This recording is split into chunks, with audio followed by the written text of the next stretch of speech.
Welcome everyone to another live watch along of tonight's WWE Smackdown, which will feature the return of Roman Reigns to continue his ongoing bromance, with Sami Zayn. We have an Intercontinental Championship match between Gunther and Ricochet. We have a Women's Tag Team Championship match between Damage Control's Dakota, Skye and Skye, and of course the new challengers Liv Morgan and Tegan Nox.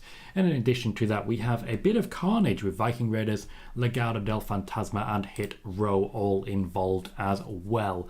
Want to say a huge thanks to everyone who's already jumped in and said hi. We have 6 likes already on the video, which is a pretty good place to start before the show is even started. Welcome everyone. We have snow in Chicago. There is a definite expectation that we might well get CM Punk chants. I don't want it, but at the same time I can't guarantee it's not going to happen. Sami Zayn is the first person on our screens with a trimmed beard and new hair. A top not in play. Certainly I believe that may be something happening there. They're talking removal of the honorary label. Roman Reigns, of course, is already there. He will be recording 2 shows back to back with everyone there. But Sami Zayn will be a major part of the story for the next 2 weeks. After all, it's all about him. Carmelina says hi. Hi, Carmelina. Peter says, hey, Sir Tom. Looking forward to SmackDown. And me too, sir. Colton says, hey, Tom. Get ready. I bet you Uncle Harper will debut. I hope that too. I have $20 on the line. Ooh, a gambler is amongst us. And Stuart says, Sammy all spruced up. He is indeed. And to be fair, you would, wouldn't you? If Roman Reigns says get spruced up, you get spruced up. Although admittedly, it was advice from Jay to make it happen. We'll of course find out if Jay actually has his back, depending on Roman's response to it. Who knows what's going to happen there. We do have 3 SmackDowns before the end of the year. This one tonight, the one this time next week, which will of course be too close to Christmas to have live. That will be recorded after the show tonight. And we will have the one where John Cena returns at the very end of the month on the 30th. We will be live for all of those. Our watch parties will continue. I did expect we would open with the Women's Tag Team Championship match, and we are indeed doing so. Liv Morgan is on the way down. She will be teaming with Tegan Nox against Dakota, Skye and Skye. Liv Morgan, of course, after her feud with Ronda Rousey, vanished for a couple of weeks, and now that she is back in a championship hunt. I do expect, or at least suspect, that we may see Ronda Rousey and Shayna Baszler involved in some way. After all, that's what we saw last week in a tag team match won by Liv Morgan and Tegan Nox. If you're watching, please remember to say hi. Hit like if you're watching on YouTube, subscribe if you haven't. We are on 1,901 subscribers and gaining. We did have an outside shot of hitting 2,000 by the end of the year. I don't think it's possible. It would mean 6 subscribers per day from here on out, which would be not necessarily a new record. I did go through a phase in August when I was getting 8 to 10 per day, but that is not where we are right now. So I find it unlikely, but it would still be lovely. Justin says, good open choice. Completely agree. Tegan Nox getting her own entrance this time, which is always a good thing. Horsey, thank you. Welcome to the show. Says, get that heating on, Tom, and gifts a donation. Thank you very much, Horsey. I appreciate that. There are many reasons. I'm currently wrapped in onesie. You sort of have to respect the game on that one. It was a tremendous gift, and it's the thing that's keeping me warm. But I always appreciate getting a little bit more money for the heating. Thank you, Horsey. I will make sure that that's what it goes on. We are living in a difficult time when it comes to the heating, got to be honest. £20 no longer lasts as long as it used to, and I only tend to get maybe 1 bath out of it, which is not a great thing, but we get what we get. Damage Control now on their way down. We have seen quite a bit when it comes to tag team systems from Liv Morgan and Tegan Nox, which has been impressive so far. Welcome to the show, Horsey, by the way. Good to see you, mate. Thank you for the message earlier as well. I did respond to it, but it's hard to know exactly where we are, you know. Horsey says £20 is a day, sadly, here. That is rough. I'm not quite that bad here, but to be fair, I'm rarely home, so if I actually had it on all day, it probably would be. Just saw a Finn Balor Christmas jumper in the audience, which is pretty good. Dakota, Skye and Skye heading down. I do like that. I'm realising now how they've melded all of their different themes together to make the current Damage Control theme. Sean says, I'd like to see a title change just so the IWC cries about it. I mean, bloody hell, Sean. I mean, you're clearly on a mission there, mate. I don't see it happening, but I do see Tegan Nox in the background telling them to suck it, which I respect. Hey, Megan, how are you feeling? Glad to see you. Hope you're doing good. They're very open about the fact that Damage Control have not really hit the ground running since September, October time. When commentary are talking about it, you know it's intentional at the very least. It's a start. Horsey says if Uncle Harper debuts tonight, it'll be a pre-recorded promo as he can't play two-part live. True, but to be fair, that's how Uncle Howdy's been in play so far. He hasn't been out in front of the crowd because Bray's playing the part. Uncle Harper, I can't see anyone other than Bray playing. And we're off. Liv Morgan starting off hot. Some quick tags. Dakota Kai taking the heat. Sean says, I still believe that is why Asuka and Alexa lost the belts so fast is because of fan complaints. Fair. Could well have been. The fans were not behind that championship change, certainly. Megan says, got a terrible cough, but at least my heating is up and running again. Yeah, I saw you had some problems. Was it your boiler that was having the issues? Not a good thing. Hector says, Tom, long time no see. Hey, Hector. It's been a while, mate. Multiple hours. A video was posted on the Come With Me TikTok, which is where the Bray vignette started. And LA Knight was tied up with the Uncle Howdy mask on as Bray is talking to him with a swinging light in a creepy room with a screen in the room playing videos of wolves. I don't love it. Don't get me wrong. Oh, lovely move from Tegan Nox there. Lovely. Bit of variation there as well. As I say, I don't love it, but I'll give it a shot because in execution it may be better. That was a bad landing from your Skye. Pardon me, guys. A bad landing from Io Skye in that double suplex. She rotated a bit more than we were looking for. Liv Morgan just showing her arse to Dakota Kai. I respect the game. Sean says, I bought Last of Us Part 2, not too far after. Fair enough, Sean. Fair enough. I'm glad you're enjoying it. Actually, I should probably clarify. Are you enjoying it? Because if so, good news. Megan says, yep, looks like part of it got frozen and the boiler failsafe kicked in. Seems to be working now, but we're keeping an extra eye on it. Fair enough. Absolutely fair enough. Liv Morgan is armed, which is not necessarily a good thing considering this is a championship game. Tegan Nox trying to keep her calm. Liv Morgan has been a lot more hardcore recently. I like what they're doing here with the characterization.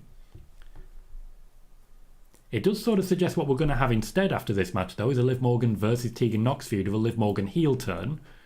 I don't necessarily want that. I think that might be a bit too early, but it's not impossible. Justin says, really looking for a retain here. I would expect so as well. Ed says hello to everyone. Hello, Ed. How you doing, mate? Dominic says, hi, Tom. Just coming on. Sorry for the 10 questions. Don't you worry, mate. Do you know if Roman is fighting twice at WrestleMania and is Sheamus fighting Roman before the Royal Rumble? Thank you. I enjoy your show. I expected Sheamus to have already sort of lined up his match with Roman. Tonight might be the night where they get that started. And then next week they have the actual match. Or in fact the week after, let's be fair. As regards Roman fighting twice, it has been discussed the possibility of 2 matches at Mania. It would be main event, or at least show opener and then final main event. It's still in the discussion phase at this point. Jimmy says, when is Roman coming? Roman, I suspect, will be the main event segment tonight. Horsey says, Flair going to a 30th Raw apparently. Not sure that's a good thing the way he's acting at the moment. He's attacking everyone. He is. He's a bit of a loose cannon, if you'll forgive the pun. For those of you who aren't aware of the pun there, you've got some good things to look forward to. Jimmy says, I hope Alexa goes back to Bray. Different people have different opinions on that one. Horsey says, Bliss is intriguing at the minute. How they bring Bray into it as he has been SmackDown only so far. I'd imagine there's going to be a swap. But we would need to wait for a draft for it. Sai says, hi Tom and all. Hope you're all keeping warm and well. It's difficult to keep warm at times, but we try our best. Can I recommend to everyone a red panda onesie? Makes all the difference. Justin says, no Tegan, your knees don't. Let Liv do flippy fly. Got it. Okay. Let Liv do the flippy flying. That's not what she's doing, though. I mean, she's here to make an impact, and to be fair, I gotta say, Tegan Nox has been very well used so far. Very well used. It's only been a couple of weeks, so still plenty of time for it to go wrong. but it's been a hell of a start. Sean said, Brian Alvarez said on Wrestling Observer Live, the door is open for Mandy to return to WWE at some point. For me, that feels a bit like a, you know... I think it's confusing to hear someone say, oh, the door's open, also get out. I don't see that, personally. It just seems like mixed signals to me. Justin says, yeah, she has as regards Tegan Nox's arrival. It's a good way to make that initial statement, to basically come in and say, I'm here to stay, I'm here to make an impact. She has made an impact, which is all you really need to start with. All you really need. Peach says, always good when you get to work and there are biscuits. Ooh, nice. What kind of biscuits, man? Jermaine says, hey, Tom, Bayley needs a title around her waist. This is ridiculous. The Damage Control should at least have the tag titles on one of the women's championships to make them a huge, big threat. That, unfortunately, is that NXT booking again. Triple H hasn't really gone with that one. Horsey says, I'm expecting interaction at the Rumble as they can be on the same show. Very true, very true.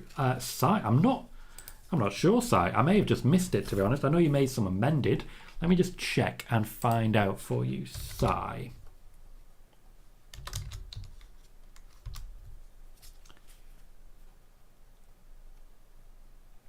Okay. Let me just find you.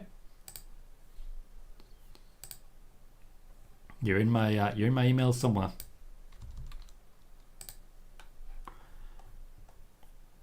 Because if I do, I can change it now, to be fair. It would just be an oversight on my part. Where are you? I don't get that many emails. Why have I got so many emails? Because I'm looking at the wrong inbox. That's why. That explains it. We are back live for the Tag Team Championship match. Damage Control seem to be confident here, but wonder how long that will last. Fox is good call, Peter. Sean says apparently W. Morrissey had a name change to Big Bill. Yeah, means the same thing, let's be fair. He seems like one who's having a lot of reinventions and none of them are landing. Jermaine says, I don't think they can screw Tegan Nox up. She's the ultimate underdog babyface. You say that, but isn't that also true of Johnny Gargano? And yet here we are. Jaden says, hey Tom. Hey Jaden, how you doing, mate? Christos says, have you seen LA Knight has been kidnapped by Bray? It's about time things are moving up with him. I'm excited. They did need to pick up the pace, that's for sure. Welcome everyone. Please remember, if you haven't already, hit like. We are currently on 1,901 subscribers, which is very good news. And if you're new here, hit that subscribe button. Give it a shot. Typically on SmackDown, our first match lasts for a half hour. I don't see that changing today. After all, they've got all the pieces required to make it work. Should be a great match either way. Cheers, Si. Sean says, think a heel turn for Johnny and Candice could help. Not necessarily. I do feel it's coming, though. Eventually, they've got to be shown the way. Horsey says, Bayley's the biggest disappointment so far for me. Feel like she's enhancing Damage Control more than pushing herself. Yeah, she's definitely not getting a push here, but she doesn't necessarily want one. She wanted Damage Control. She wanted to get Dakota, Kai, Io, Skye pushed. This is what she wanted, and this is what she's getting.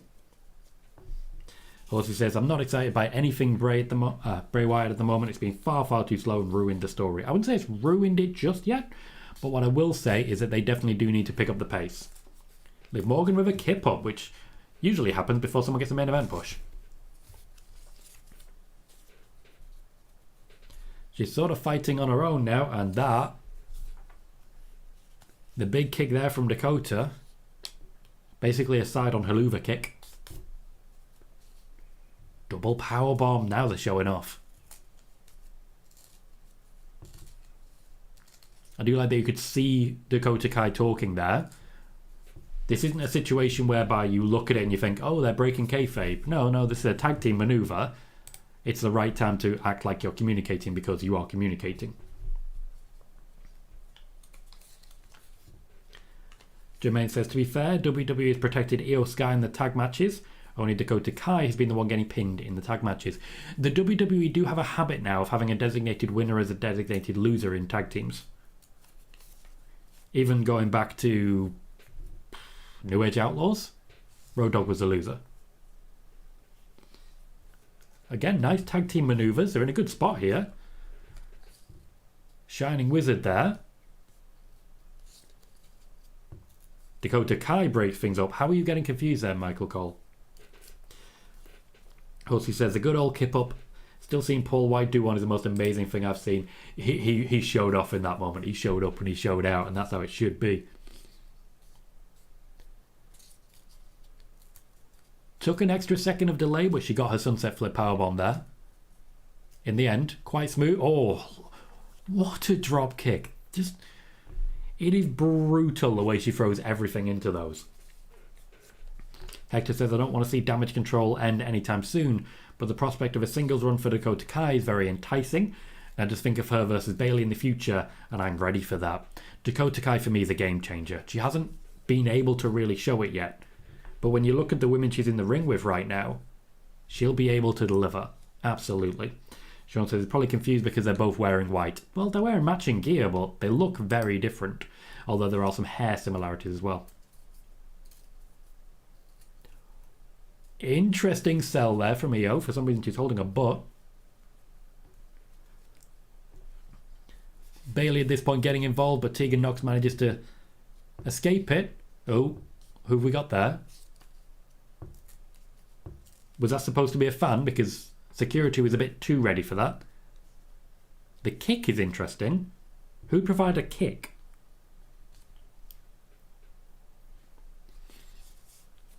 We don't usually see the kick there. There has been outside interference. Oh, that's going to hurt. Io Sky's moonsault landed squarely on Tegan Nox's arm. Her left arm. That was checked out there. Justin says, we hit Chinese Wizard. Okay, I'm good. Christoph says, I've got so much respect for big stars like Bayley and Ronda who'd rather elevate young talents at the expense of pushing themselves. It's great. Bayley was talking about doing that already during her rehab. She was. That was the plan, and that's very much still the plan. Her return is built on that. Sai says that moonsault was a bit too good. Interesting. She almost hit it too well. Sean says maybe it's Sasha. It's not. Justin says, good story. Certainly, it looks like we're getting maybe an extra person into Damage Control. I certainly wouldn't be too surprised if it was Nikki Cross once again. Or maybe a Kaylee Ray. This seems like the ideal time for a call-up, a Kaylee Ray to get involved. Maybe indeed, as has been mentioned, Gigi Dolan, JC Jane. I do like that security were ready to just take her out. But what I do notice is that we've been starting with 30-minute matches, apart from when it's a women's match.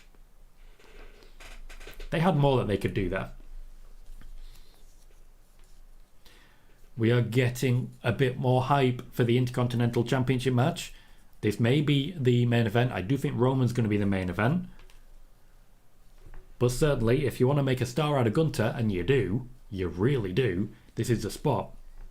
Sean says maybe it was Indy Hartwell. At this point, Sean, I do feel you're just sort of picking women's names. Indy Hartwell, I do feel, will be more likely to be on Raw with Dexter. Sai says everyone was prepped for the mystery fan except the cameraman. The cameraman, to be fair, may have been prepped by not being prepped. You have to consider that maybe it's just a good bit of acting.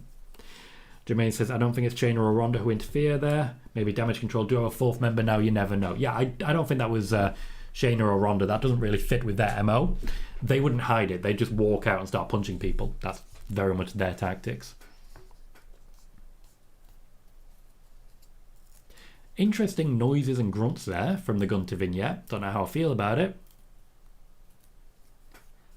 They are very much selling Gunther as an absolute killer. Now that he's had enough big opponents,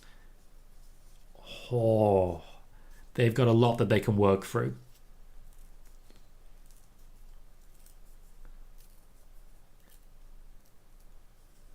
Okay, I'm liking the promo as well. Christoph says, are you watching Fox or using a website to watch? In Belgium, we don't have Fox. I'm watching via BT Sport here in the UK, which is the website that it is hosted on. Megan says, give me Index. What if it's Chelsea Green? Is Chelsea Green known for a super kick? I think that's a possibility, distinctly. I'm trying to think of who's known for a super kick, and honestly, I'm going Kaylee Ray. But there's obviously been a lot of talk about Chelsea Green. Kind of hard to escape. Hector says, I hear Kaylee Ray really likes fire and baseball bats. She does. She does.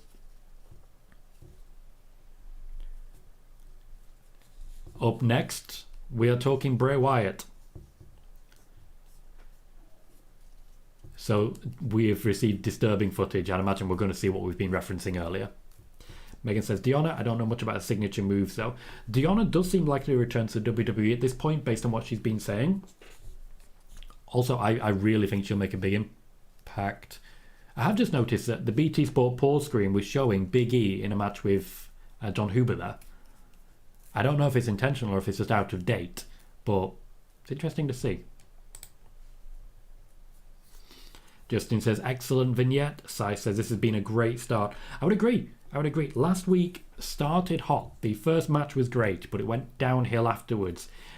Even not necessarily downhill, it just middled out, just wasn't particularly exciting. There was nothing wrong with last week. There just wasn't anything you could point out and say that was great outside of that first match. When you know you're going to have Gunther Ricochet, when there's something coming up next for Bray, when we've got Roman returning, this should be a big one. This should be a big one. Dominic says, do you see Gunther going for the world title? Eventually, yes. Eventually is a very long time. Christoph says, sorry Tom, got to leave because I can't watch it live. It's annoying. I'll watch tomorrow on delay. See you on the next stream. Enjoy. Thank you for coming, Christoph. I completely understand. I hope you have a great night. Megan says, it would be a nice little touch if it was intentional. Very true. Very true. Sean says, I believe today is Brody Lee's birthday. It was. Indeed, it was. Ghost says, Kaylee Ray is in a program on NXT at the moment, so I doubt it will be her. My hypothesis is Lacey Evans or Chelsea Green. Also, hi everyone. Hi Ghost. Logically then it should be Chelsea Green. Lacey Evans is returning, but I can't see her in Damage Control. And while she does do a few kicks, that really wasn't her style. Joey's asking who is that in the hoodie. That's exactly who we're talking about, Joey. We're trying to work it out at this point. Amongst the chat here, we seem to think Chelsea Green is the most likely contender. Hector says, maybe with what we know about the Bray video where he's abducted LA Knight, maybe Uncle Harper is the reason Bray doesn't act on his evil impulses, if you will. I have spoken about Uncle Harper before. Uncle Howdy is the devil on the shoulder. Uncle Harper is the angel. So that is consistent there, Hector, with what I am expecting to see.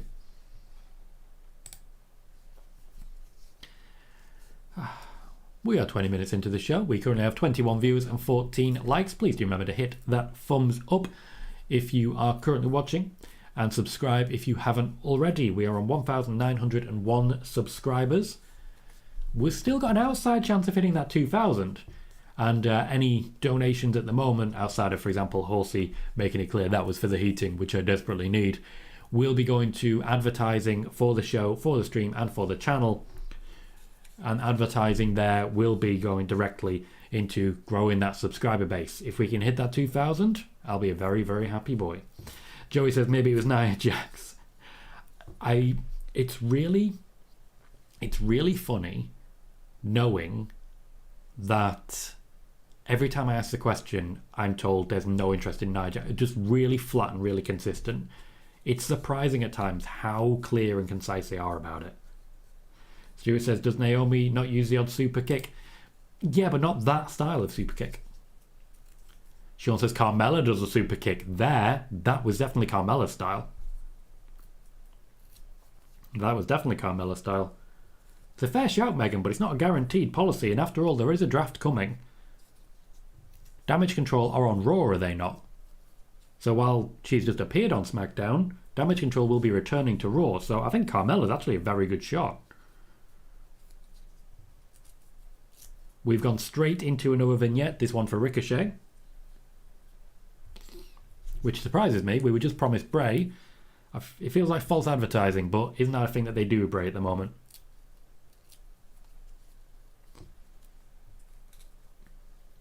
They are definitely making this championship match feel like a huge moment and a huge deal in the careers of both men. Absolutely huge. So it says, Punk wears a hoodie. Yep. Does super kicks too. Joey says it could be Indy. It could be, but I don't see that as likely. After all, that's quite some distance from the way. It just seems to make the most sense to put her back with the way, as it were. Thank you, Horsey, but it probably will go on heating, let's be fair. It's that time in our lives when heating has become an absolute necessity. It's nice to have a bit of a mystery, though, I'll say that. We don't get as much mystery as we used to. I think that's a shame. I love that at the moment we're just getting a whole load of backflips. That's the vignette we're watching. It's backflip o'clock, which I don't hate.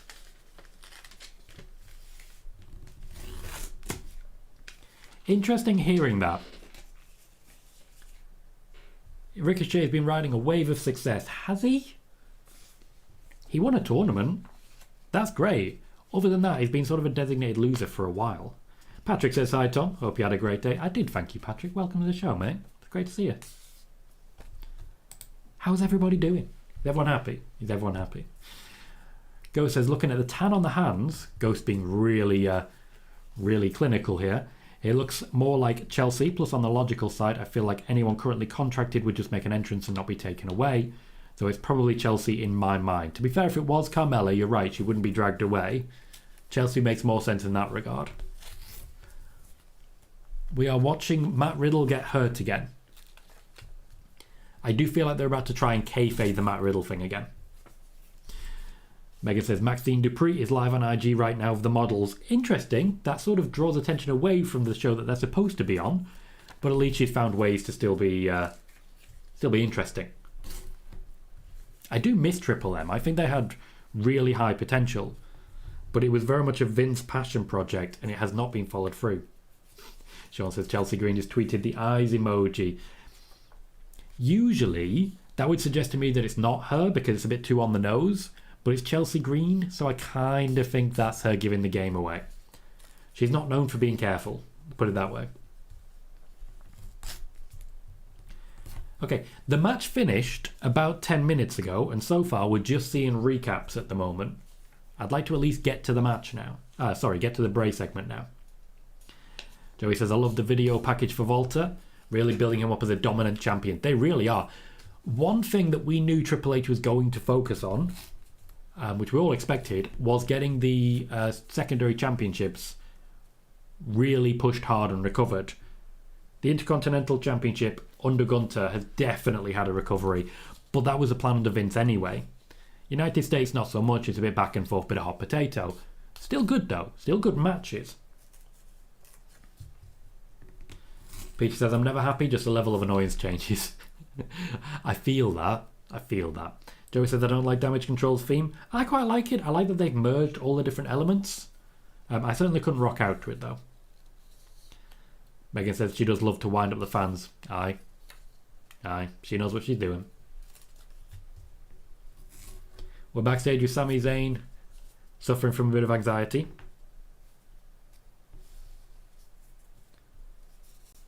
I do get the feeling this is going to be a very, very awkward moment. Sammy's walked away for a moment. I do suspect Kevin Owens might be there. Joey wishes he could bring back CFO's music. Hector says, can we just have Solo just going around hurting everyone? Especially if he's going to have moves similar to Umaga, he should destroy everyone like Umaga did. That's the plan, Hector. That is very much the plan. So we won't have any honorary use anymore. He'll just be an Uce.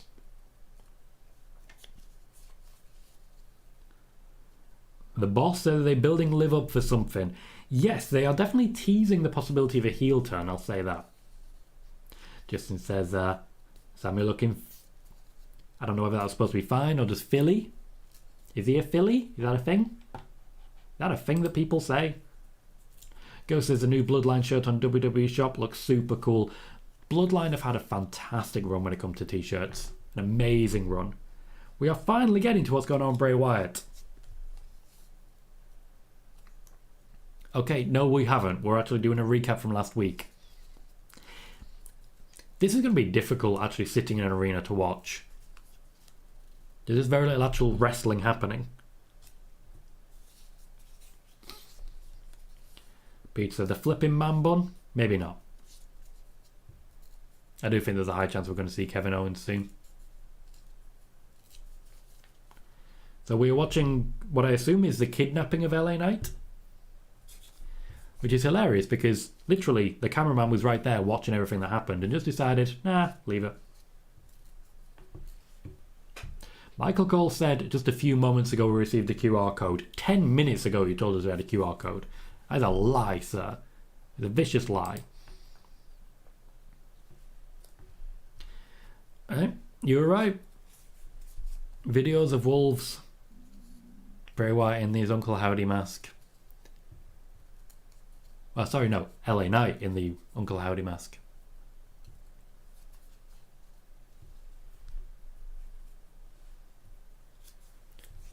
Bray Wyatt in white gloves. With looser tips than I like. Looks a bit condomy.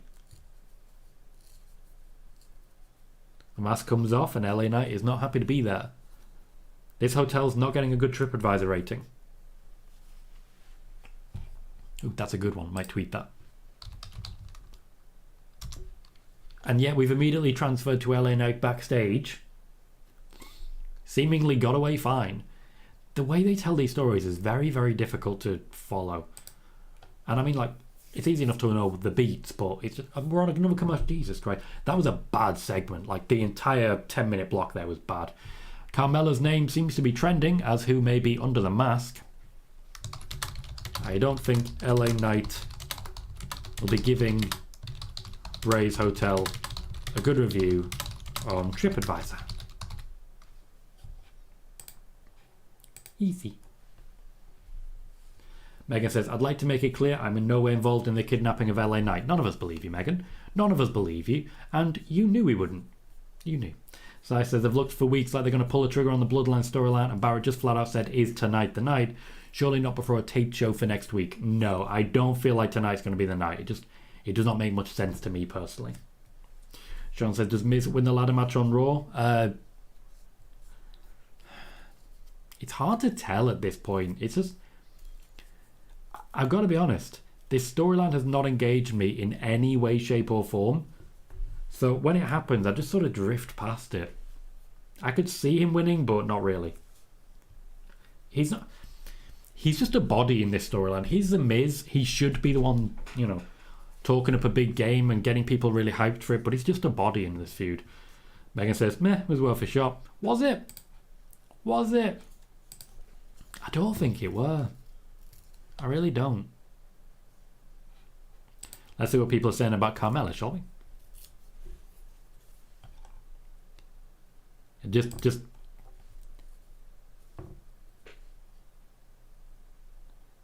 definitely people thinking it's Carmella. Looking at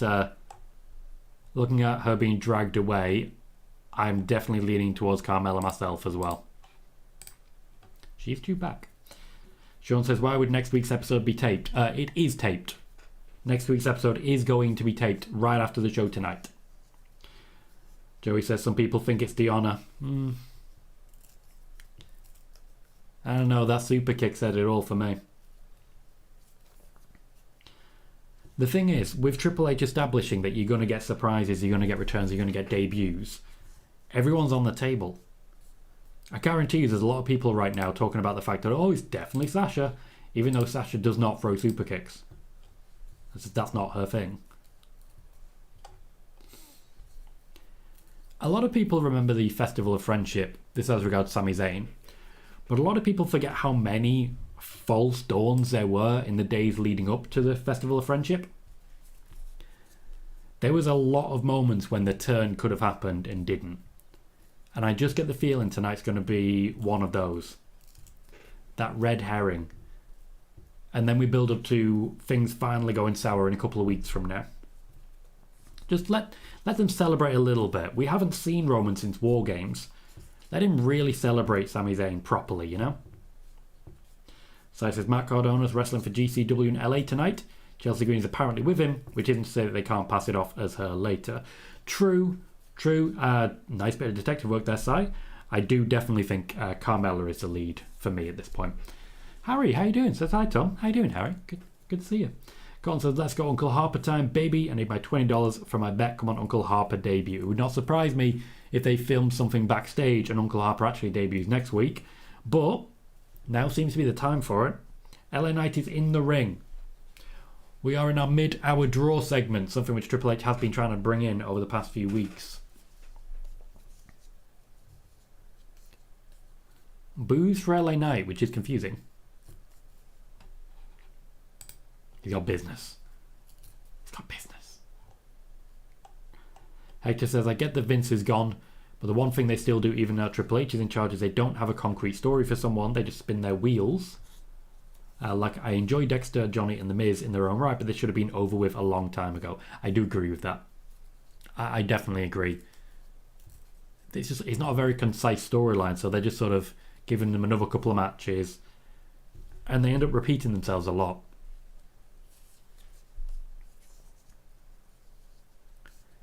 LA Knight is putting over Bray Wyatt. Man knows his job.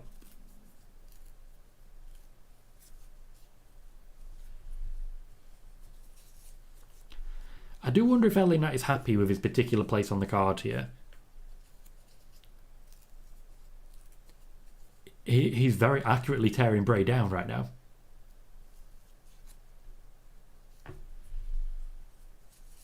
LA Knight is getting the what treatment. That's the world we live in right now.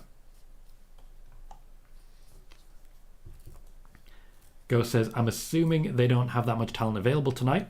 Maybe a lot of the talent are already on break since the majority of next week's shows are pre-recorded with no house shows scheduled from the 19th to the 26th. I find it most likely they're sort of protecting people a little bit by only having them work one of the two nights, but we'll see how it goes. Harry says, do you think Bray Wyatt will face LA Knight in a match? I really don't know.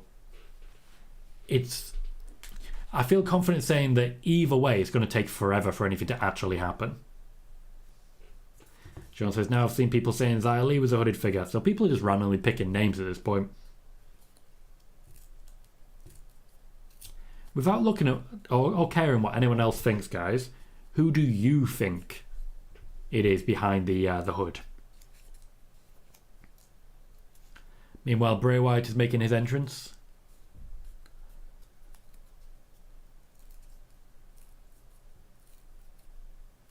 An immediate tribute to Luke Harper, which, to be fair, LA Knight teed up perfectly.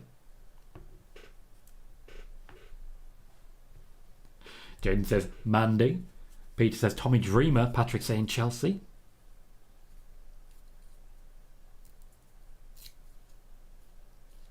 Bray Wyatt immediately has everyone in that crowd in the palm of his hand. I do like that he holds a microphone like that. Little bit. Kieran says, I have no idea who it could be, which is a great thing. True, very true. Johnny Crow, welcome, says, I'd like it to be Carmella, but I think it is Chelsea. Hector says, say what you will about Bray's story, he's so damn over. No question. Like, I'm struggling to be invested, but he's still Bray Wyatt. He's still Bray Wyatt. Sean says, I think it was Tom Colohue. I'm live, says. Live. Bray seems to think that LA Knight's the aggressor here, which just is not the case. Bray went looking for him.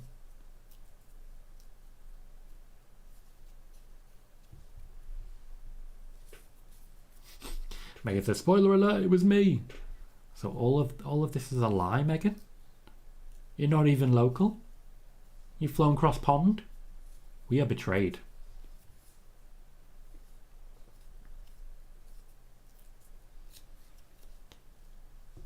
So Bray's letting LA Knight talk?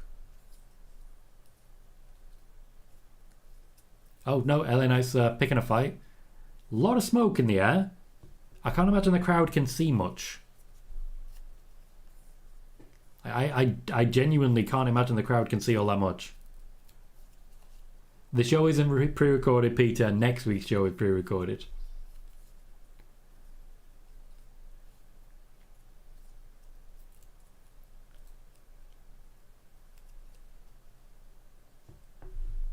Uncle Howdy seems to have labelled LA Knight Little Pig, which suggests Huskus may be in play.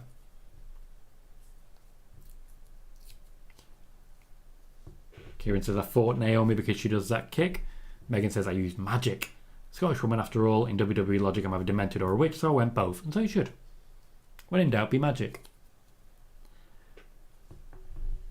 So LA Knight stopped attacking Bray because there was something going on the TV screen. I'm feeling someone's about to appear. An actual debut.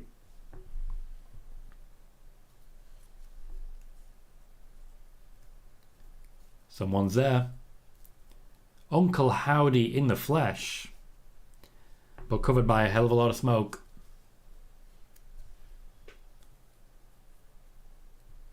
I'm getting Bo Dallas vibes.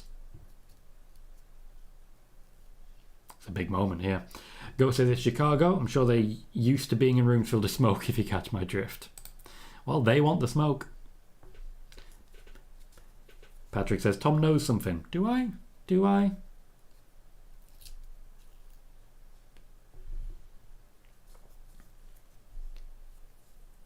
Bray has recorded all of the audio lines so far. LA Knight is leaving. Either the commentary are just letting this happen. But it doesn't look like they're actually giving much of the game away. I get the feeling the segment's about to end with us actually having learnt nothing.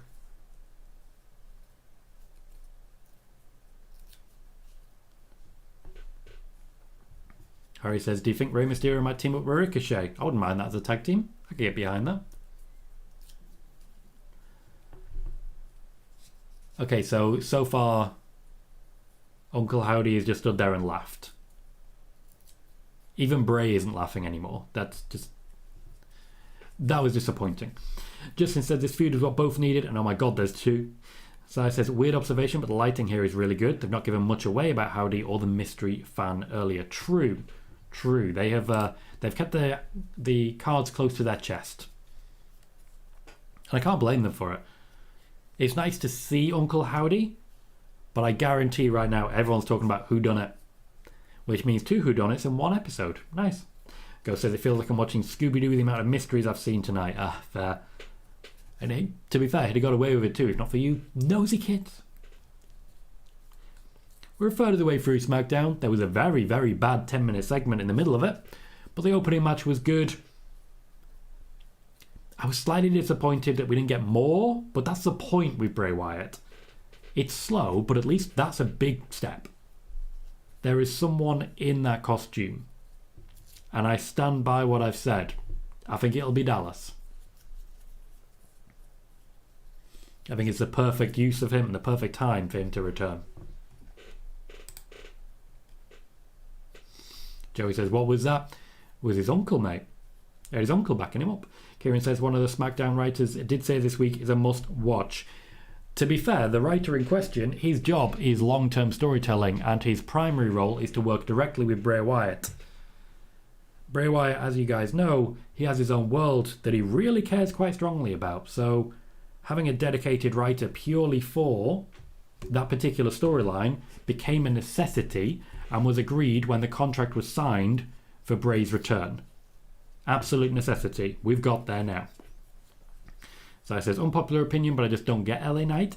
Mimics every Austin mannerism I can think of, accent, head wobble, inflections, even his own version of what and bottom line. I feel with LA Knight, he just needs a bit more time and to be against an opponent who will actually bring out the best in him. I don't feel Triple M with them. I definitely don't think Bray is him either. Also, he says, I smell Bray versus LA Knight Royal Rumble. Could well be at this point. It certainly looks like it might be getting a bit more physical, a bit faster. Harry says, I say the mystery fan is Carmella because we haven't seen her in weeks. We have not. She has been taking some time off.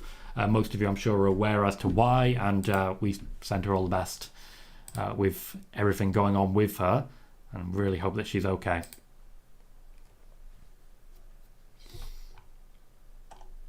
Wiggly says, who is that meant to be? That's Uncle Howdy. That is Uncle Howdy, though personally I suspect it's Bo Dallas playing Uncle Howdy. Hector says, Uncle Howdy said you want to see something real scary? That was a letdown for me. What's so scary about him just laughing? Why would LA Knight run from that? Great question.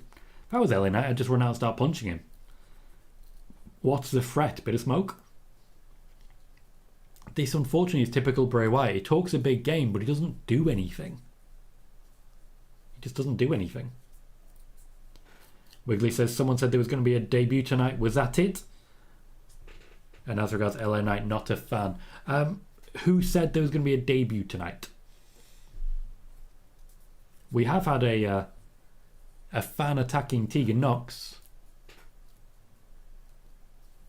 which opens some opportunities. That may be the debut in question. But you always have to wonder if it's a debut or if it's a return anyway. Harry says, I heard Cody Rhodes was in LA. Well, that may be the case. Maybe the case. Of course, WWE's in Chicago, but maybe the case. Gotcha, Wiggly. Also, are you cheating on me? You cheating on me with other streams? How dare you? You know I don't care. Always glad to see you, mate. Hope you're doing well. Roman Reigns has arrived. I don't see him being the draw segment, not when he's only just arrived. Solo Sikoa travelling with him, which is nice to see. Paul Heyman carrying both championships. Paul Heyman literally only appears now for Roman Reigns, which is very telling of where we are. Thank you very much, Liam G, for subscribing on the YouTube side. Always very much appreciated. Our draw segment is going to be the Gunther versus Ricochet match, which pretty much confirms at this point that Roman is going to be our main event.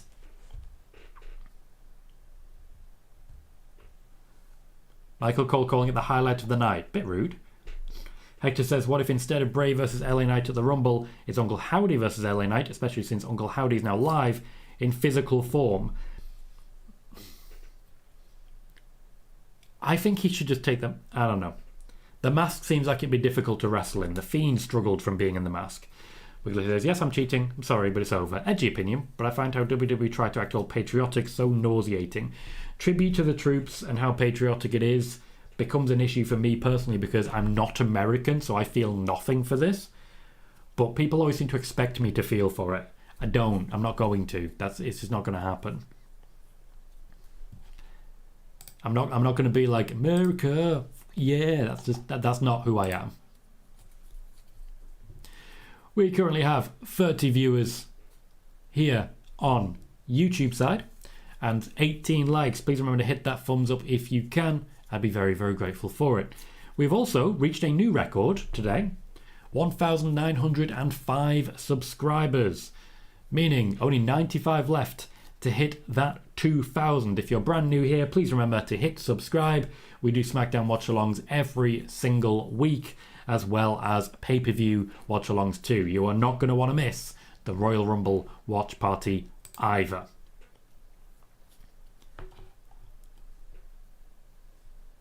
Horsey says, I think the scary part for LA was him thinking Bray and O'Cloud were the same person, but it isn't, so for LA that's the scary part, I'm guessing. One thing I always worry about with characters like Bray Wyatt, everyone has to always look terrified. I remember Gunther running away from Braun Strowman and I hated it. Hopefully they do better. Joey says, Vince McMahon is Uncle Howdy. Joey, how dare you? That is disgusting. Also not an impossibility, let's be fair. Jaden says, Tom, do you have any updates on 2K22? We will start to hear the first bits of information about 2K22 early next year. I'd imagine there's going to be something of a trailer during the Royal Rumble event, though not during the Royal Rumble match, and we'll go from there. I don't have much in the way of contacts for 2K23 just yet. Liam says, I feel like Knight was so traumatized from what Howdy did to him in the kidnapping, just seeing Howdy and Bray in the same view scared him so much. Now, Liam, that's not something I've considered. But I actually like what you've put there. We haven't really considered the possibility of what might have happened in that room. We're expecting LA Knight to be as bolshy as he has, but he may be having some bad experiences. He may be. Imperium have been sent to the back. Nope. Ludwig Kaiser and Giovanni Vinci have been sent away. That won't mean much, though. This happened with Rey Mysterio and Gunther just won. This happened with Kofi Kingston. Gunther just won. Gunther is not someone who needs his backup, and that's what this proves pretty consistently. Harry says, do you think Brock Lesnar might return soon? Yep, he'll be back in time for the Rumble. Colin says, the mask on the Titantron didn't look like Uncle Howdy mask. I'm saying Uncle Harper and got my $20. Sean says, a Reddit user said Roman should reign for the next decade and that no one else is big enough to hold the titles. Well, not if he keeps holding them. No one was able to get big enough. Wiggly, as regards Tribute for the Troops, says, I feel nothing for it. It's their show, they can do it if they like, but I got no views on it. I respect those who serve their country, but it's not my country. Yeah, and that's a difficult thing that we sort of have to accept on it. Because if you're a WWE fan, what they're telling you is that USA is the best country in the world, and it makes it sort of awkward when it's not your country. Though my country is a dumpster fire, so. Megan says, I miss the old Imperium theme, especially since they kept the string opening. It feels like it's building to it, and then just as it gets there, it's like it's just crap. Ghost said WWE revealed it was Xia Li on Twitter. Wiggly clarifies that as well. Oh, that's disappointing. That's disappointing. It does potentially mean, though, Xia Li has a storyline now, which is a pretty good spot to be in. I think that's the first actual storyline she's had. They made her the protector, and then she just sort of bummed around going back and forth between face and heel for a couple of months. It wasn't great. Hector says, I don't know if Ricochet was ever close to Brody Lee. His gear feels like a tribute to Brody's Dark Order gear. This is Ricochet gear that he has used in the past. To my knowledge, they didn't really know each other. Bear with me just 1 second, guys.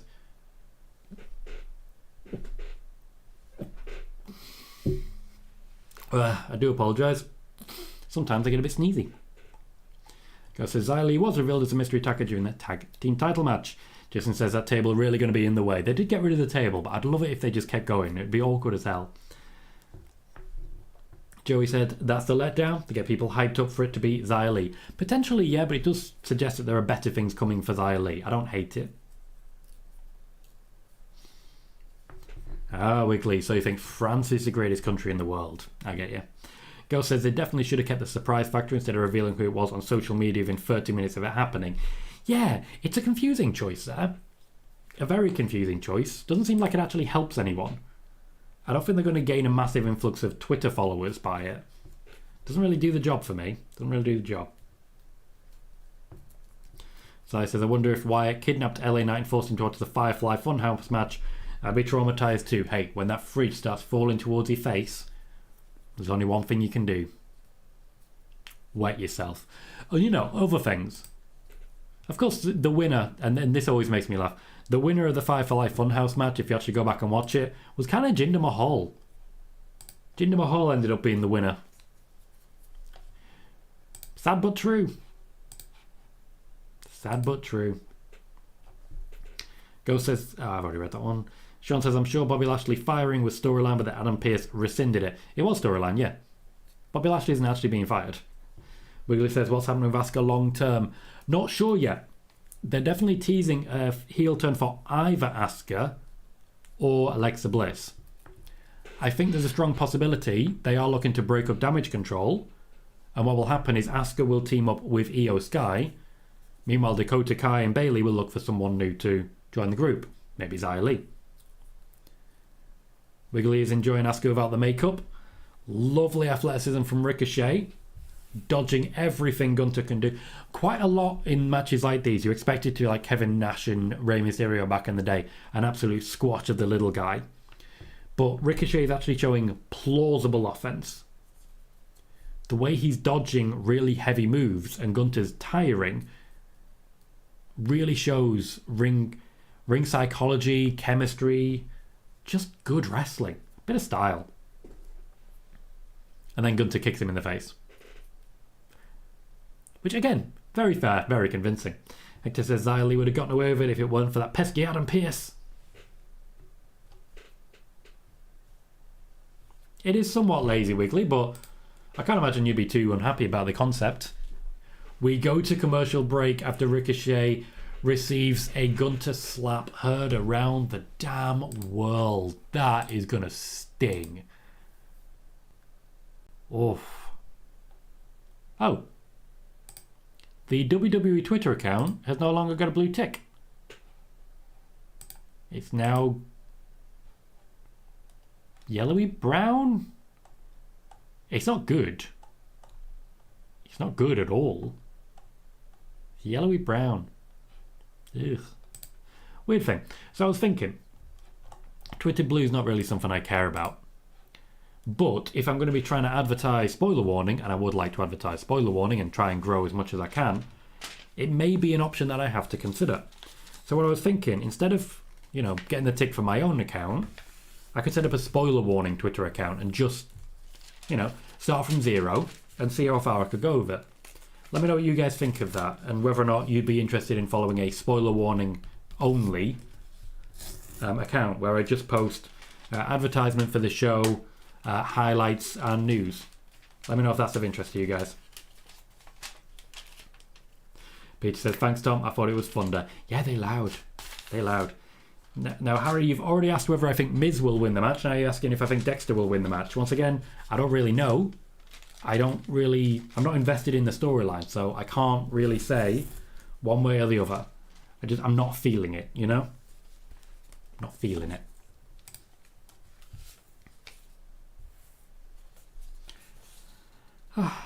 We're approaching halfway through SmackDown.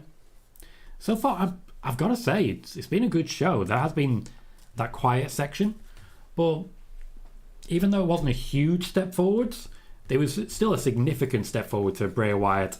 LA Knight continues to look like he really belongs on this platform. Roman is here, so we know good stuff is coming. We started with a good match. Xia Li might be a little bit anticlimactic, but like I say, it does mean they finally got a storyline concept for her, which is different. Now we're on to Gunther versus Ricochet, and Ricochet is really showing what he can do here. I think this match is going to be a lot of fun. So far so good for SmackDown. Justin says, I'd say yes to separate account. Thank you, Justin. I appreciate that. I just think it's a good way to sort of say to people, you're just going to get news and stuff here, Gives people something new to complain about as well. For those who do follow me on Twitter, you may have seen some of the drama that I usually receive pretty regularly on Twitter recently, after I decided to quote tweet one of them that was particularly abusive. Hope you guys enjoyed that. Great fun. But thought I'd share. I'm sure I'd get that on a spoiler warning account too, but hey, would be a good way to advertise the show.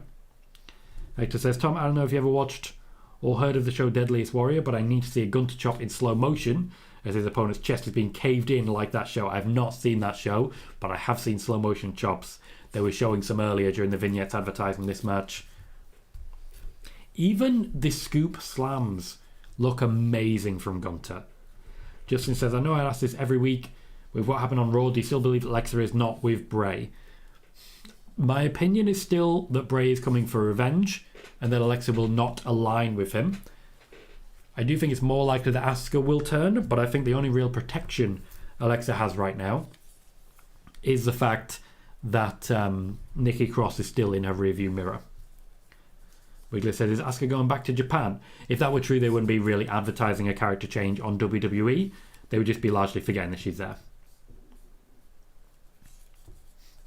True Wiggly. Personally, I think we're more likely to see those three uniting in a Royal Rumble. I don't think we can argue that it'd be fun. Okay, they've just mentioned Xia Li on commentary. If you don't really watch social media during the show, which a lot of people don't, likely we're about to see a wave of disappointment. A lot of people will have decided it's Sasha, let's be fair. Again, a scoop slam that just looks like it damages. It just looks like it hurts. Into a Boston Crab. He is sat low there as well. Sean said they've gotten rid of Lily. Alexa hasn't had her on TV in a while. Yeah, pretty much. She was a big seller for a while. She started to lose that status as one of the top sellers, so they sort of moved on. They'll be coming up with some new ideas soon. No, I agree, Wiggly. I agree. At least at this point in time, but it depends how they play it. I always like to at least suggest the benefit of the doubt, and I do feel there's enough there to be getting hold of. At least it'd be new and it'd be different. I didn't think Dominic Mysterio's heel turn was going to be particularly good. I stand corrected on that one. It's been amazing so far. So every now and then we have to sort of hope we're wrong. Peter says, did you see the reason Kofi gave for his strange chest? Apparently it's been all the chest slaps. He has been slapped a lot over the years. He has been. Hector says, a year ago I was worried we'd never see Gunther on the main roster, or worse, not even in WWE. Here we are, he's on SmackDown putting on great matches and being one of the best IC champs in recent history. I agree. He's making the championship his own in a way that you sort of got to respect, you know? He's doing great work. Great work. Justin says, Dave Meltzer saying Sasha has a non-compete till 2023. Is anyone else saying that? Because Wiggly says, I like Asuka being like a joker, even as a heel. When she was a heel with Kyrie, it was still hilarious. Okay. Getting somewhere.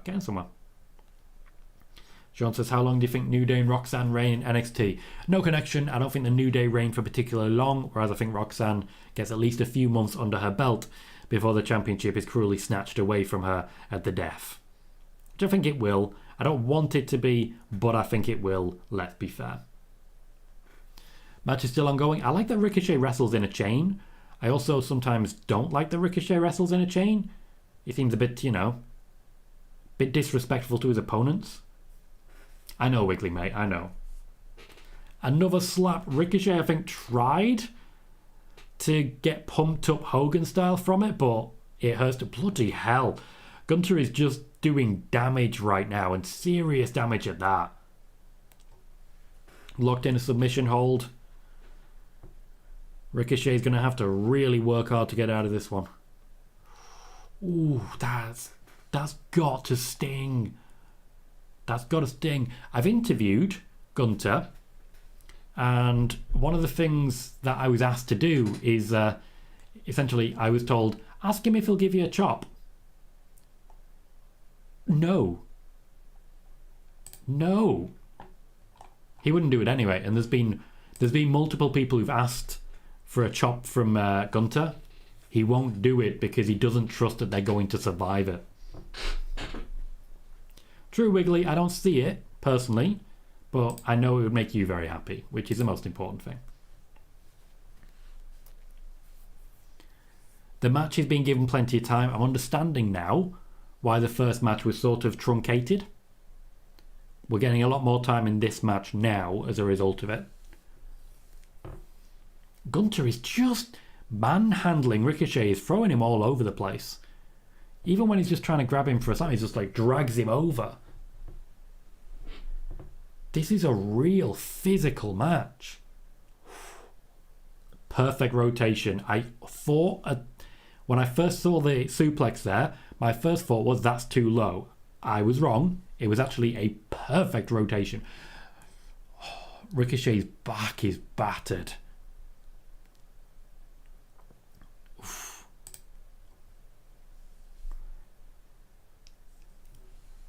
We don't lack quality in wrestling in WWE anymore, do we?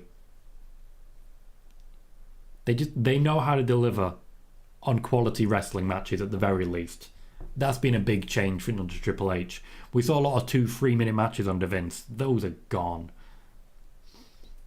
Sean and Wiggly both agree they want to see Hikaru Shida in WWE.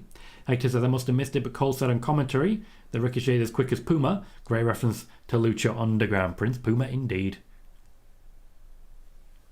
There was a nice reference when it came to Legado last week. Ricochet posting an image of them both going at it in Lucha Underground. Ricochet getting a comeback. Gunther selling nicely for him. He'll need to do a bit more than that. John says, surprised we haven't seen Ronda yet. True, I'd imagine she's draw segment for the middle of the second hour. Ricochet just throwing punches and hoping for the best. Some of these drop kicks are connecting nicely. Peter says, don't blame Wade, saying he doesn't want a chop from Gunther. Neither do I. I wouldn't want it. I think my chest would actually cave it. Oh. Gunther returning the favour with the dropkick and Ricochet just collapsing.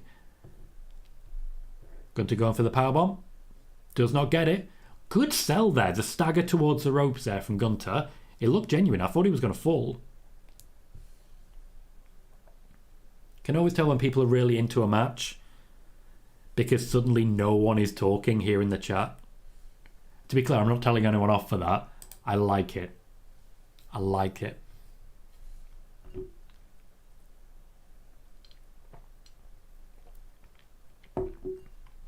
Sean says Gunther versus Seth with Seth getting chopped. I can hear the sound that Seth would make if he was chopped. I can literally hear it in the back of my mind. Hector says Gunther doing a running dropkick is always super impressive to see considering his size. Very true. He throws everything he has into those moves. Ricochet with a top rope springboard moonsault. Interesting. Gunther didn't catch him. He presented instead like a springboard. He basically turned himself into a little trampette there. Which I've got to respect, you know? He turned himself into a trampette that Ricochet could land on really comfortably without a physical catch happening. That was nice. That was nice. It may have been completely unintentional, completely accidental. I may be giving him more credit than he's technically entitled to, but I'm willing to do that for Gunther. He's someone I'm happy to give as much credit for as need be because, well, he knows what he's doing. He's fully deserving of as much credit as he gets. We are more than halfway through SmackDown. We have 37 viewers on YouTube and only the 24 likes. Please remember to hit that thumbs up and subscribe if you haven't already. We are now on 1,905 subscribers, meaning only 95 to hit that 2,000. Wiggly says, I have a friend called Bailey who I genuinely like as more than just friends, but never told her because I was scared she would say no, so I chickened out. Never be afraid. Never be afraid to try. Even if they say no, what have you actually lost? You don't want what you've got. You want more than that. So, you know, have your own back, basically. I'm big on confidence. I'm big on going for it. Always have been. Sean says Gunther versus AJ Styles with Gunther hitting a chop on AJ while he's doing phenomenal forearm. Oh, that would be lovely, Sean. That would be lovely. Personally, I know we can't see it now, but hopefully one day in the future, we get an opportunity to see Daniel Bryan or Bryan Danielson take one of those chops. Because, let's be honest, you know Daniel Bryan's entire body would go bright red. It's not so much me saying the man knows how to take a chop, even though the man does know how to take a chop. It's more me saying the reaction will be amazing. If you watch the Greatest Royal Rumble, the chops that Roderick Strong did to Bryan Danielson, just those chops, they stayed with him for weeks. Weeks. Now imagine a Gunther chop. You know that's going to cause some serious damage. He's going to have basically his chest entirely carved out. It's going to be beautiful, is what I'm trying to say. And we all deserve to see it. We all, together, deserve to see it. Please make sure to like and subscribe as well as we continue. Hector says, I didn't watch Gunther prior to WWE because he's always been such a professional in the ring. His selling and ability to make his opponents look good no matter is such an undervalued part of his game. I agree. And he always has been. He is very much a team player. When he has his whole the ring is sacred, the mat is sacred, he genuinely means it. He believes in the style and the craft in the same way as, for example, a classical composer believes in the beauty of music. He's an amazing storyteller. Sean says, is Roderick in creative hiatus? Yes. They are still trying to work out what they want to do with him at the moment. They're getting there, I feel, but it's taking time. Megan said, if that match happens, this of course being Gunther versus Bryan Danielson, I want a picture feed of Brie live reacting. You know she's not going to react well. Like, you know that, right? Once again, Ricochet goes over the top rope and Gunther provides himself a springboard, creates a trampette effect. Top rope chops. Gunther relying maybe a little bit too much on those chops at this point. He's going for a German suplex off the top. Ricochet's ready to flip, and he does flip. In the end, Gunther basically did damage to himself, and I'm sat on my tail. I am sat on my tail. Absolutely, Megan. You've got to remember, they're his kids. They would absolutely egg him on. This should be the final section of the match. That clothesline has won him matches before. Not this time. Ricochet survives. Stewart says Daniel Bryan would end up with a handprint going through to his back. He'd light up so much. Oh, I mean, you're not wrong. You're not wrong. John says Gunther is respectful. He wouldn't rip the mask off a luchador. He wouldn't. That, of course, is why he hasn't ripped Ricochet's face off to reveal Prince Puma.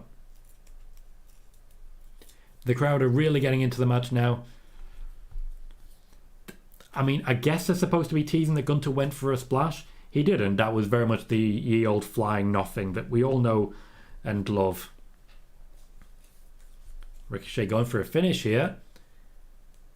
Lifts Gunther, gets the rotation. Well played.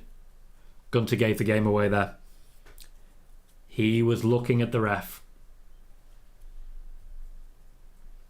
I definitely don't see Ricochet picking up the win. But the more matches he has like this, the more over this man's going to get. Lovely shooting star. Gunther looked at the ref again.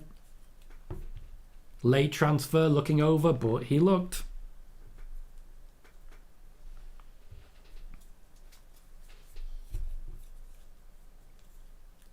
At this point, Ricochet is just showing off, and we all know it, let's be fair. The crowd are really into it now. They've built a massive head of steam. Ricochet untaping his wrists. We're going Kurt Angle style. When he pulls down the straps. Oh. He is slapping Gunther open hand. Are we going into a chop battle? That's a bad idea, Ricochet. I mean, he's going for it. He's committed. It's a bad idea. He's trying to chop the big man down. Oh, wow. That's complete WWE lingo that's just come out of my mouth. I feel bad for that. Megan says, between this match and the matches with Santos and Ali, it's been a good few weeks for Ricochet. Indeed. After this match, I'd imagine he'll go off TV for a couple of weeks. Ooh. Oh, that chop was amazing. That powerbomb was amazing. Ricochet kicks out. We've already seen two of Gunther's famed finishes and one miss. Though, of course, Gunther's finishes. But Gunther, of course, was having a new finisher anyway. As I say, I do expect Ricochet will take a couple of weeks sort of off the limelight after this. But people will remember him very well when he returns to it. Maybe there, that's the finish. That's Gunther's new finisher. Ricochet's not even looking at the ref. Job done for Gunther. Great match. Fantastic match. Ricochet in the end became overzealous. Went for the drop kick, got chopped mid-drop kick, and that was that. Hector says this match is a perfect example of why I don't want Gunther versus Braun. The differing styles make for such an intriguing match, and Ricochet showing out is maybe his best match ever, to be honest. I think the match against Escobar was a little better, but not by much. What I'll definitely say is that Ricochet fully deserves all the plaudits he's going to get for that one, because that is a hell of a match that he just did. Hell of a match. I've already read that one. Sean says, I'd like to see Ricochet versus John Cena one day. Cool. I absolutely love the concept. And Megan says they have to be delighted with how that all went. Everything they wanted. For a draw segment as well. You can't stop watching that. You can't take your eyes off it, even for a moment. The WWE have just been given everything they wanted. Both men really going for it. Girl says Gunther needs more credit. This year has been fantastic for him. He's been in banger after banger after banger after banger after banger. You get the point. I do indeed get your point on that one.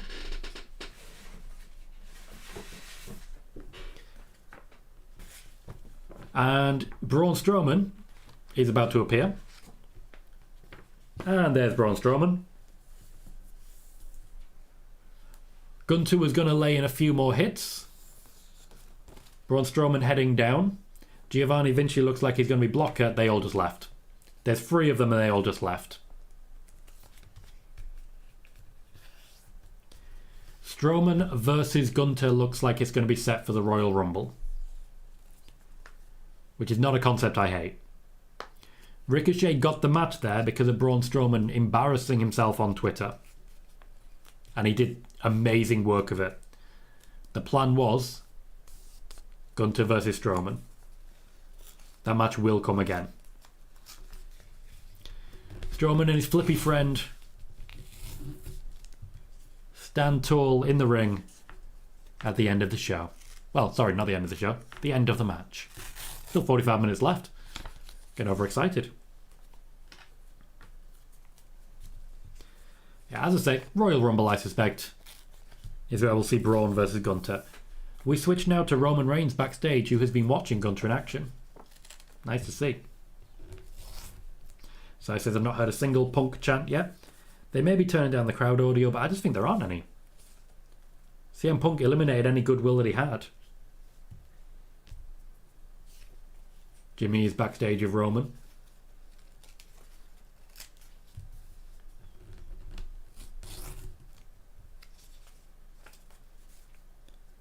Jimmy is endorsing Sami.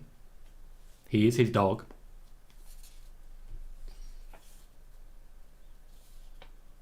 Solo is staying aloof. I like what Jimmy just did. I like Sami a lot, but I love my family.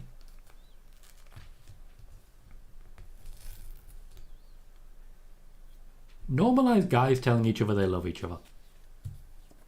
Normalize it. Sean says, if Gunther was ever drafted to Raw, how long until he became US champion? He'd just take the Intercontinental title with him. Personally, I think he's on a collision course with Drew McIntyre. But do I see Drew winning the IC Championship? Not necessarily.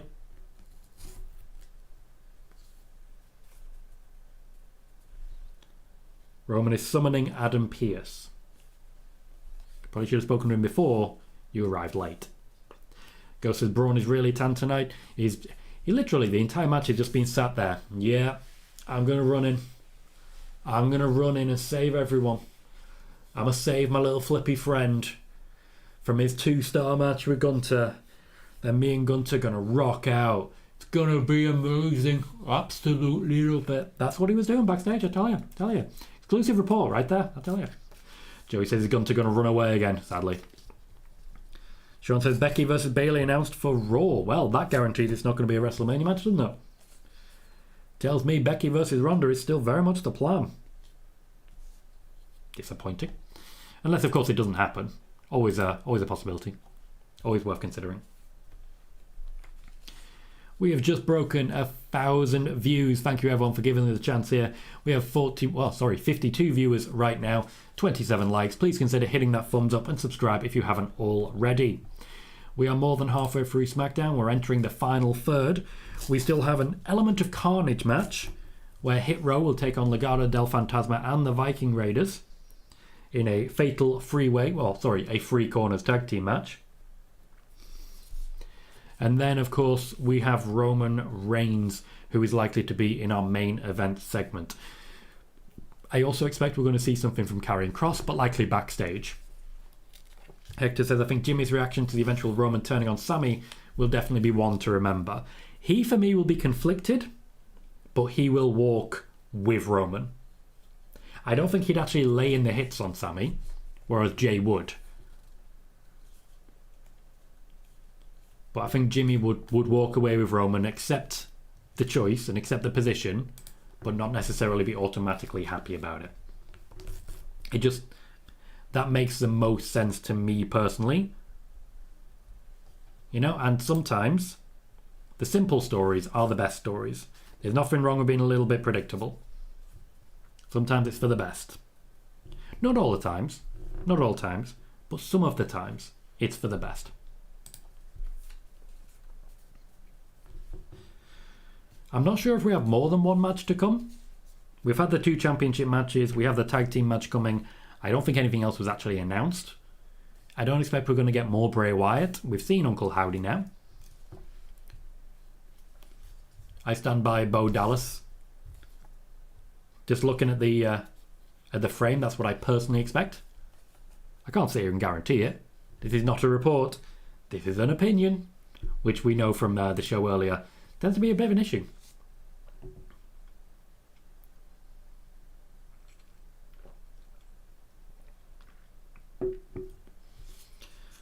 The use of Solo Sikoa at the moment is quite telling. He's been very much delivered as the enforcer. Previously, he was a tag team partner of Sami. He was sort of Sami's backup, following Sami around and giving them additional options. Not so anymore. He's now very much Roman's backup. He's returned to the fold. He's gone back to what he was originally called up for. Megan says the only pre-announced thing left is a triple threat tag team match with Hit Row, Legado del Fantasma and Viking Raiders. Fair enough. Thank you, Megan. I do think that's going to be a good match. Primarily because it's going to be Carnage. There's no escaping the fact that it's just going to be Carnage. I do like that they just sent us outside the arena to show us a blizzard. We have entered Roman's locker room mid-conversation. Adam Pearce has been summoned. Even openly says, I was summoned. Let's see what Roman's got to say. Sean says, is Trent Seven officially signed of AEW, or is he just making appearances? At the moment, he's making appearances. There's an opportunity to be signed, but I don't necessarily know whether or not the tryout will go in his favour. Not yet.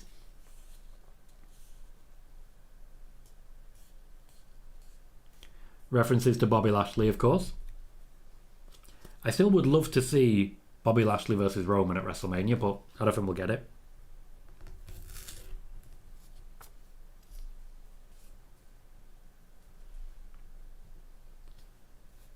Paul Heyman is offering a pretty good match there. Sami Zayn and Roman Reigns versus Kevin Owens and someone. Would be a good one for Raw, I feel.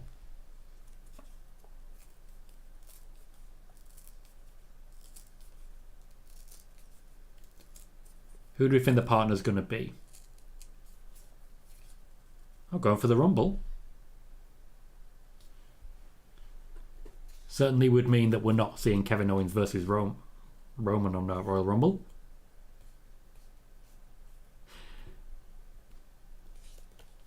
Paul Heyman has immediately changed tact, telling the crowd they'll have to wait 2 weeks. Elias. Good call, Patrick. Good call. Now, of course, if they said next week, the crowd would have known that it meant they were going to get to see it. So they probably would have cheered it. They had to tease even further there. Ghost says, I think it'll be a good match, but it'll be hard to follow that last match. True. Tonight's show's been great, but the order could have been better, among other things. I'm not sure. I think they're giving the crowd enough time between commercial breaks and this backstage segment. Enough time for a cool-off, you know? Which usually is enough. We'll see how it actually plays out. Steve Emblem says that Bray Wyatt segment was absolutely bollocks and should never be on TV again. It's the worst return Triple H has brought, and I feel bad for LA Knight having to play these games. Bray Wyatt really does encourage passionate responses, doesn't he? I don't necessarily agree wholeheartedly with you there, Steve. I don't feel it was enough, but I like that it was an actual advancement. John says, will the 30th show be taped also? I don't believe so, no. Don't believe so. They've cut to a 20-year anniversary of Tribute to the Troops narration from John Cena. This is going to kill a lot of time. Before you know it, we're going to be in the last half hour. Great. Hector says, I love that even Adam Pearce acts like he's below Roman, even though he's an authority figure. He's unfortunately suffered enough times from Roman. After all, they forced Adam Pearce to be in a gauntlet match. So that they would then have to compete against... Adam Pearce would have to compete against Roman. Good times. Wiggly thinks it's going to be John Cena or Cody to partner Kevin Owens. I see neither of those, but it wouldn't be a bad shout. Megan says, someone in Get the Tables chat just pointed out that Cena is due on the December 30th episode of SmackDown. Actually, that's fair. I did not consider that, but you're absolutely right. Wiggly making a good point there. I do apologise for not taking that moment seriously there. Cody, obviously not, but I do apologise for not taking that moment seriously. A lot of Vince McMahon in this video package. Like, more than I'd like. Rikishi dancing with the soldiers, that was cool. John says, what if Kevin's partner is Sami? Oh, so Sami on one side and Sami on the other? I would find that very funny if Sami crosses over the line and Kevin Owens is like, yeah, we're going to beat you up. And then obviously everyone beats up Kevin Owens and that's how the show ends. I'll take it. I forgot Wiggly. But you're right, the 30th, that's the spot for it. I also like that Paul Heyman was checking his phone to make sure he got the right date. He just wanted to be certain. You know, he just wanted to be certain that he got the right date.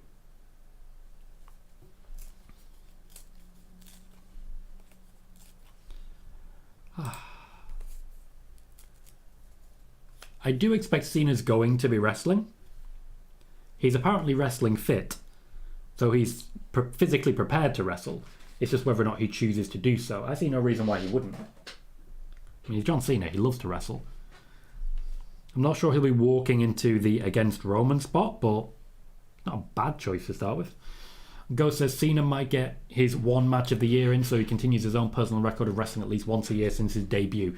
See, that, I believe, that's been mentioned before, and it's very John Cena to pop up, have one match just to keep his record going. I do think he's absolutely going to wrestle one way or the other on the show that day. Megan says, I'll take more Sami Zayn if I can get it. 2022 has really been his year. It really has. When it comes to looking at Wrestler of the Year, you look at people like Gunther as an example, but Sami Zayn, man. Sami Zayn.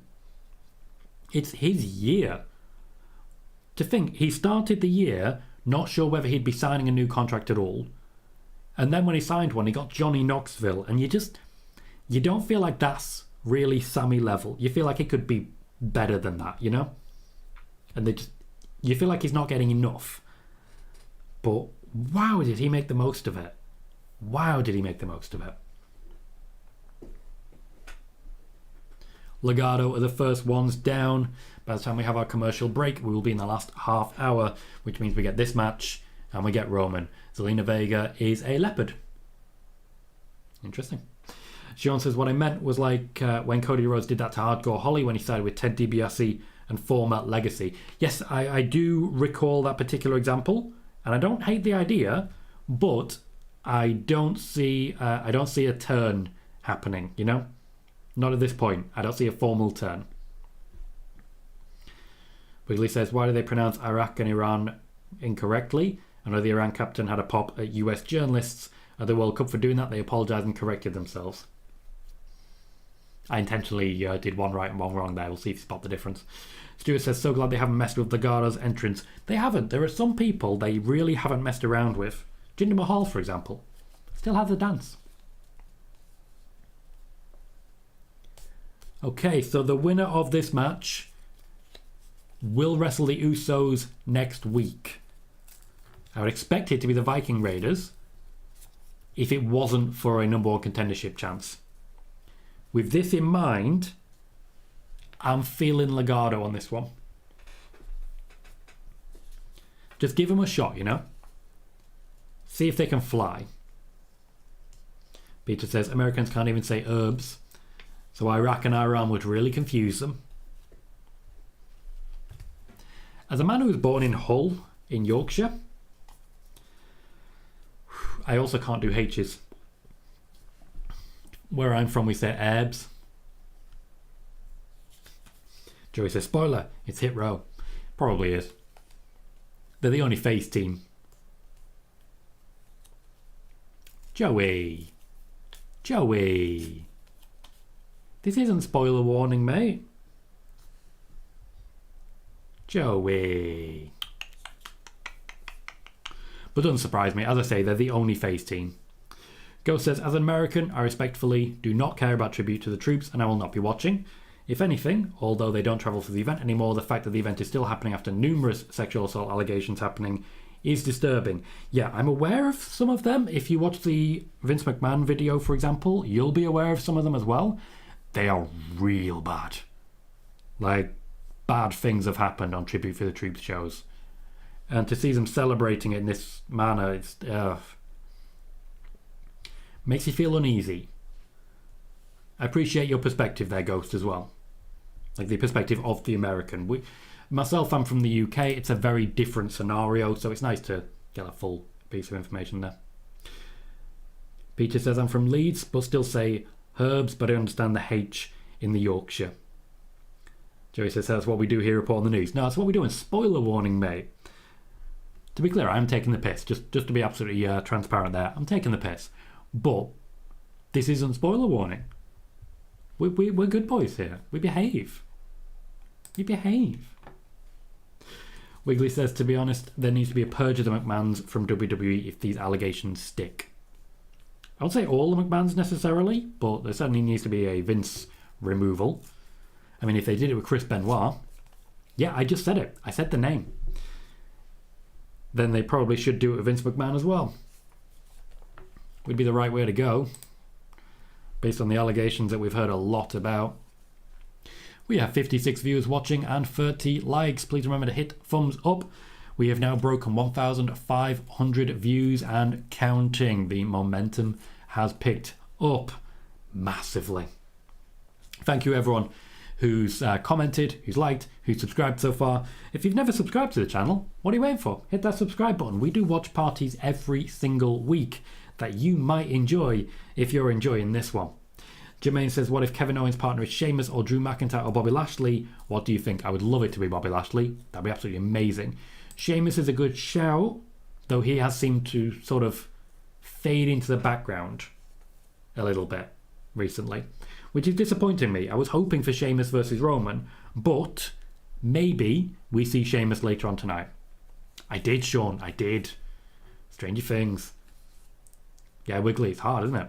As soon as you hear it. Wiggly says, in the sense that obviously the kids are not responsible for the father, but WWE needs a new McMahon-free era. If that's the case, you kind of have to get rid of Triple H as well, don't you? Kind of have to. Joey says it might be John Cena. Yeah, definitely since Wiggly suggested it and then it was reinforced by Megan, I'm definitely feeling that particular option. They are plugging once more Roman Reigns and Sami Zayn having a segment to end the show. Hit Row have made their entrance, just the Viking Raiders to come. Wiggly wants to ban me from my own channel. Mate, it's okay. It's okay. Take a breathe. Take a breathe. Wow. Take a breath. It's okay. It's cool. Raid.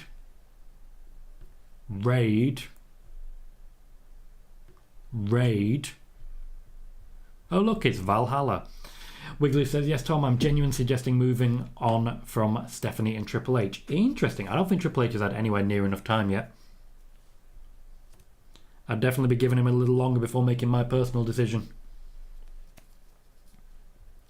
So the Valhalla character, what's the point? Like, with all the will in the world, what's the point? I don't feel she really makes them any more significant. Keen World Peace, welcome. Says, this triple threat tag match for a shot at the SmackDown titles? Yes, it is. Next week, the Usos will defend against whoever wins this match. Girl says, when the event first started, it was a good idea, but should have been a one-time event.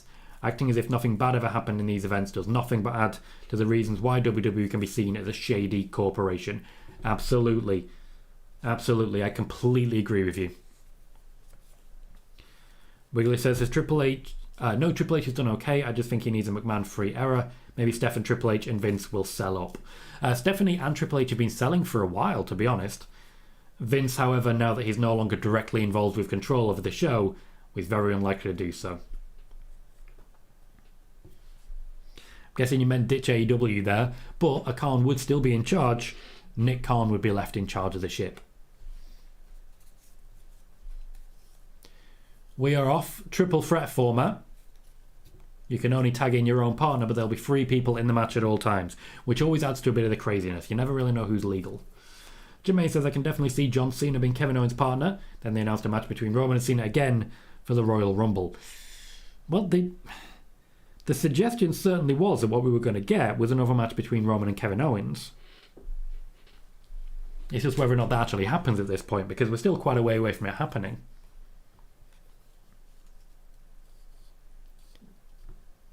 The Viking Raiders over the last few weeks have been absolutely monstrous.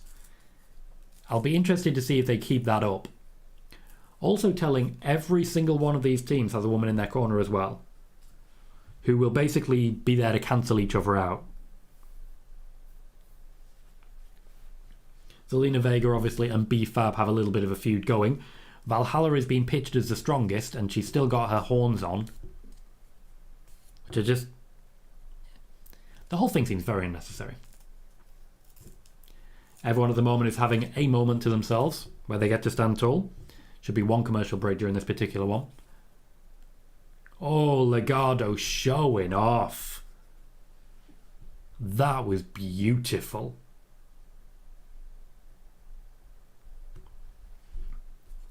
Sean says, I think Cena will announce he's in the Rumble. I would expect so as well. I expect him to have a program leading into WrestleMania. He won't be there every week, but I reckon he'll have at least a match. An In-N-Out project, and I think he'll lose it, but a match nonetheless. After all, Cena does know about the In-N-Out. It's like missionary every night. Wiggly says, remember that time Grumpy Cat was the guest host for Raw? That was cute. No, I was not watching at that point. Peter. Trying to make me swear on my stream. You're going to get me demonetized, you. Wiggly says, Miz kissed Grumpy Cat. I don't recall this, and I'm okay with it. Hector says, just disappointed they don't have Santos at ringside, just casually standing there in an expensive suit and a luchador mask. That would have been cool. That would be cool. The man has style. You can't deny it. The man is incredibly stylish. You like that, did you, Stuart? I don't know if I'd necessarily say we're a comedy stream because I'm not that funny, but I try. Most of the humour comes from you guys. Like, some of you make great jokes and some of you make terrible jokes. Both are equally funny, but for different reasons. And you kind of rescue me at times. There are definitely times when I sit here and I flounder like, this show's not going well. Not enough information, not enough humour. And then one of you will make a really dumb joke and I'm just like, ha, yes. Wiggly says, do you think Gilbert is worthy of a Hall of Fame induction? Goldberg could induct him. I think Gilbert is more worthy of a Hall of Fame induction than Goldberg is. Gilbert was a whole thing. I loved his Royal Rumble appearance in 99 when he got eliminated by Edge. Joey's repping Bottom Dollar as a better name. Top Dollar not enough for you, mate. You need it from the bottom.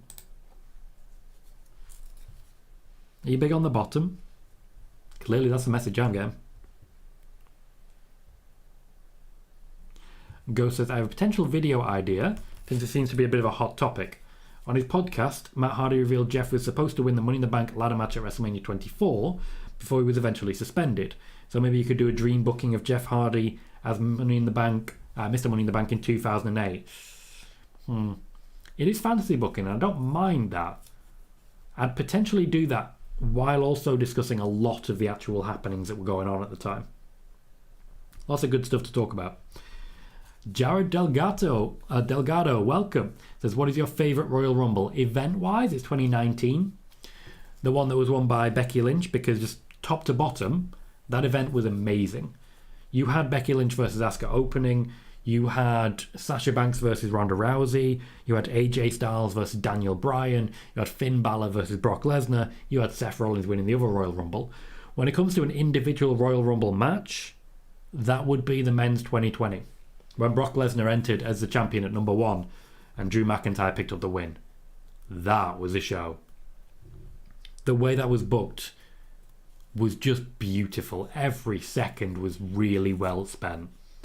And yeah, I don't think I could possibly get bored of that one. I've watched that one a few times since. Hopefully this year's will be good because last year was terrible. Well, sorry. Hopefully next year's will be good because this year's was terrible. I don't know how much of it was Shane McMahon, but certainly some of it was Shane McMahon. We are back in play. Top Dollar is showing off, carrying Ivar around. Ashanti the Adonis is basically there to take a beating. Top Dollar is the only one who can physically compete. The Viking Raiders at this point are just throwing people around, which I'm happy about. Zelina Vega selling really well, though. Selling really well.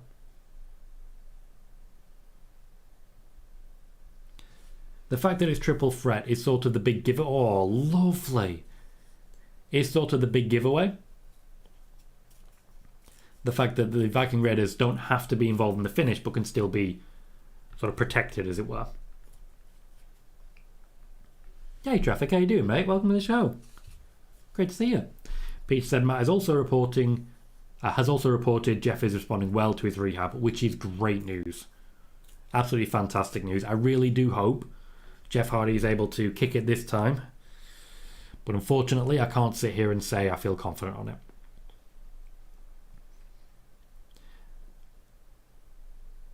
Ghost says, I would say Bianca Belair has the best women's Royal Rumble match winner so far.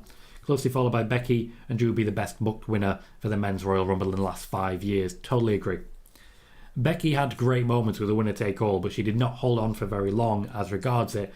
And honestly, there was a lack of quality opponents early on. She had a long feud with Lacey Evans, for example. So it did harm the overall run, whereas Bianca Belair has taken it and run with it. Hector says, I know a lot of people are really CM Punk fans, but it's still crazy to me.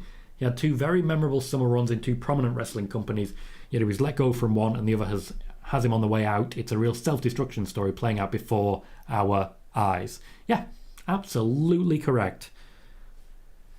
People were expecting CM Punk chants, but he's not that popular right now in Chicago.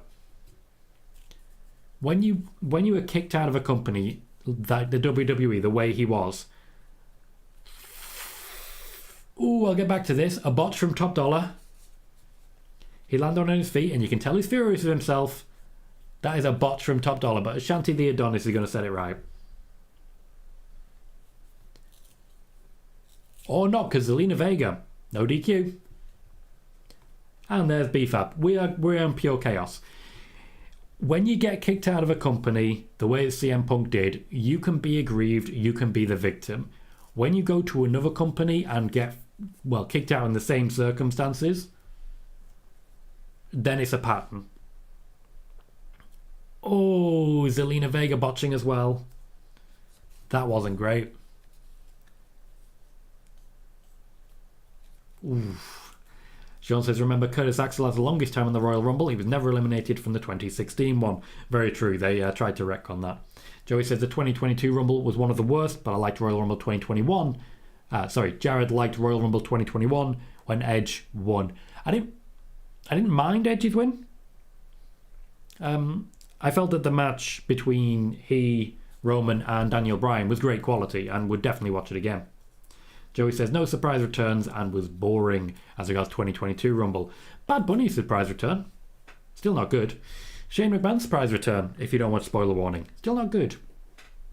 Joey says, oh, he fecked that up. Joey says, geez, what a botch. So I says, he won't be doing that again. And Justin says, that was a bad botch. Yeah, not great. I think Top Dollar's actually hurt himself as well. Just awkward there. The finish came a bit out of nowhere. Why is Raquel Rodriguez backstage only just getting ice? We'll go on the match next week. I'm interested. Has Raquel Rodriguez altered her t-shirt so that she can show off one of her arms? Raquel is reportedly going to be the next challenger for Ronda, so I'd imagine she's going to be winning this gauntlet match. Hector says Sarah Logan's new gimmick gives me Hellblade. I don't know how to pronounce that. Senwa Sacrifice vibes? Not sure if anyone's played it, but great game and on Game Pass as well. Shayna Baszler and Ronda Rousey have just popped up backstage to even further beat up Raquel Rodriguez. If she wins the gauntlet match now, it's kind of confusing. Unless she's last, of course. Justin says, hope she didn't get hurt. Me too. Sarah Logan hit the ground pretty hard and pretty fast. Traffic says, I think I started to watch you around the time CM Punk debuted in AEW. Remember you saying from the start you didn't see it lasting long and you won't be surprised if it ended well, how it did. I referred to him as a flight risk immediately because he was and is. And still very much is. Anyone who takes a chance on CM Punk going forwards, you're hiring a flight risk. You just are. There's no way around it. You are hiring a flight risk. And you are taking that risk unto yourself. Ric Flair's on my TV screen, guys. Ric Flair is on my TV screen. Great.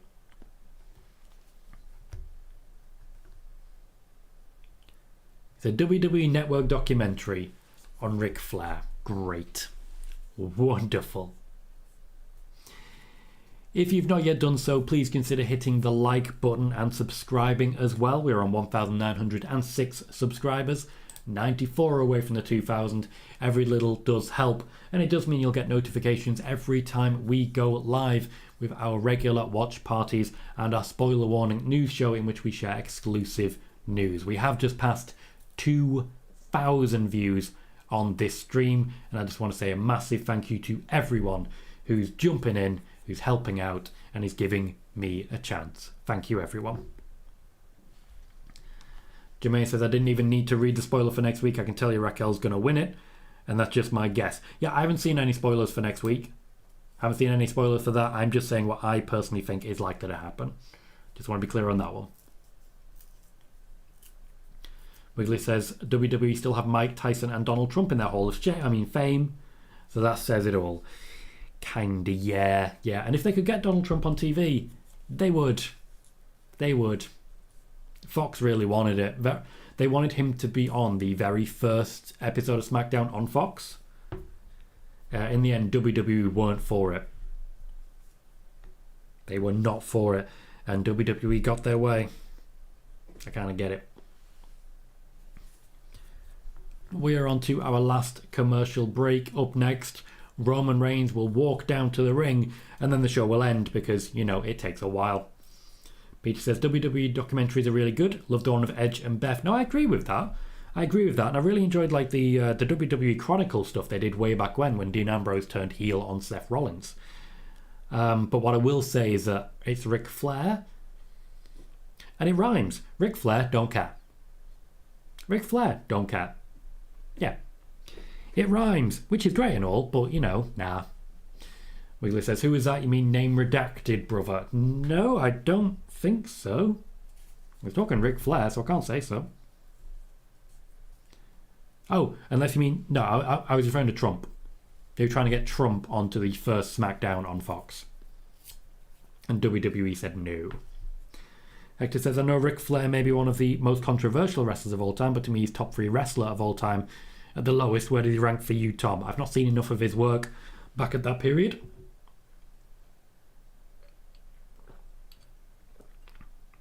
So certainly, I'm not really that aware of his heyday. Which I know is on me, and that's fair. But it doesn't change the fact that I'm not particularly aware of his work in his heyday. So, you do what you can.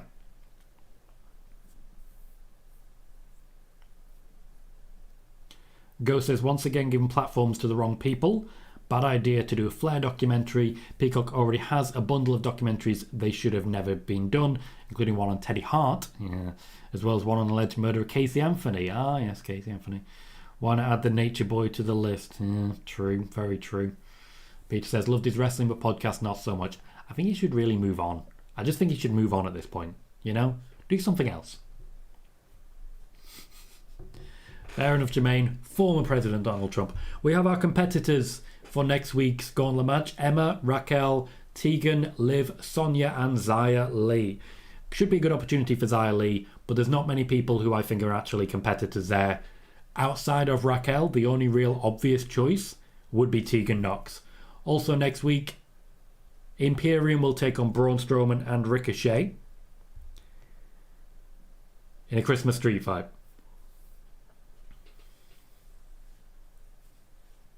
Here comes Ric Flair.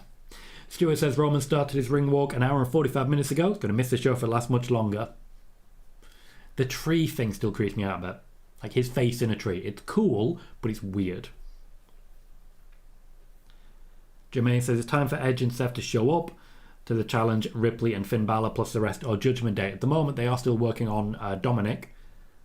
Though I do think that will, of course, end up with Dominic versus Rey at WrestleMania. Sean says, who do you think starts the gauntlet? Liv Morgan. Wiggly says, I hear Hulk Hogan and Kanye West are recording a single together. You're just trying to cause trouble there, aren't you? Just trying to cause some trouble. Just trying to depress me. Roman's theme is still a banger. Still very much a banger. Roman reaches for his championship.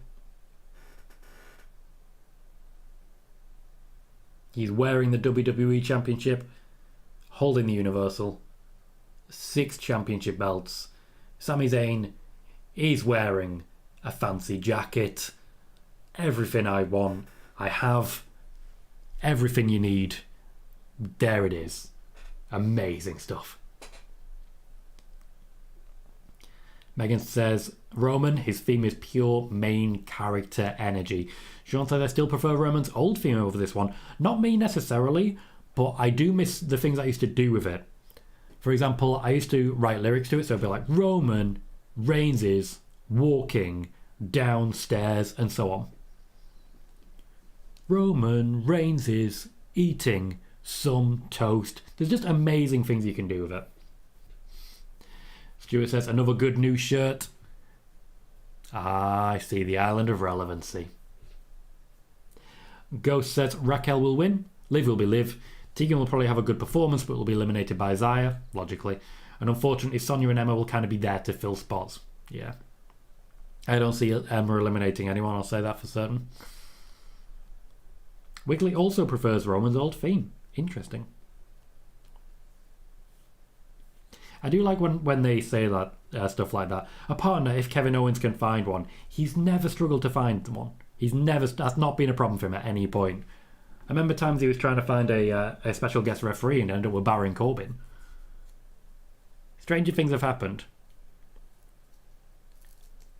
It is rare that the cameras catch Paul Heyman crawling into a ring. There's a reason for it. It was not what I was expecting.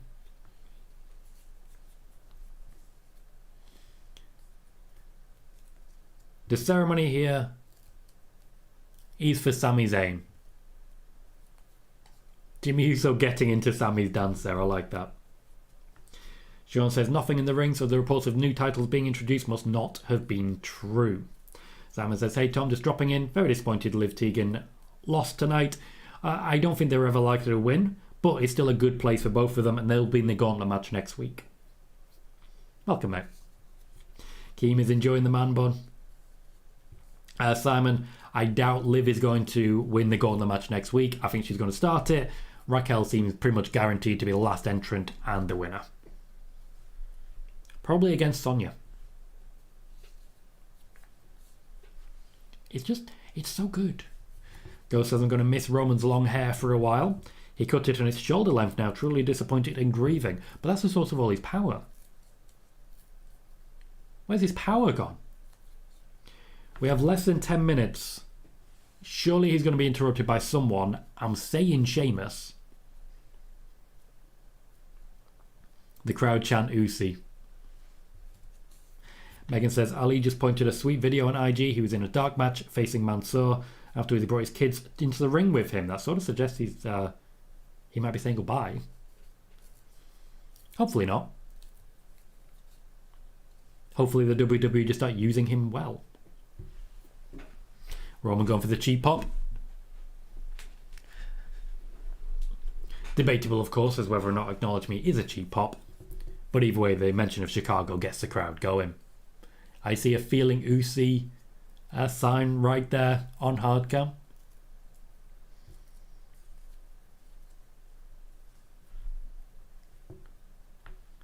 Of course, the rumour was that Roman had a ruptured eardrum. I'm not seeing it.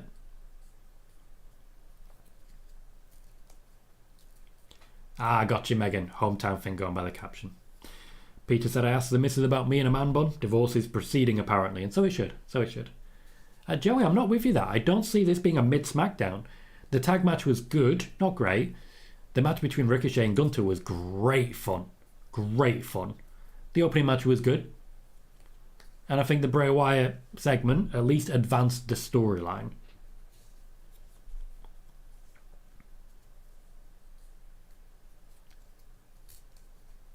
Simon, I can't comment on what Dave Meltzer has said without actually listening to what Dave Meltzer says.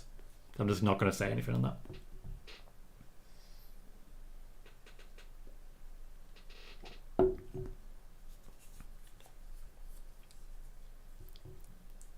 Roman teasing something for Sami and the crowd has immediately turned on him. Wiggly said, is CM Punk finished from wrestling then? If he wants to. I don't see WWE going for him. He might have to go to Impact. They can't afford him though. Roman is still talking Kevin Owens. Sounds like Sami Zayn is not going to get the respect he's looking for here.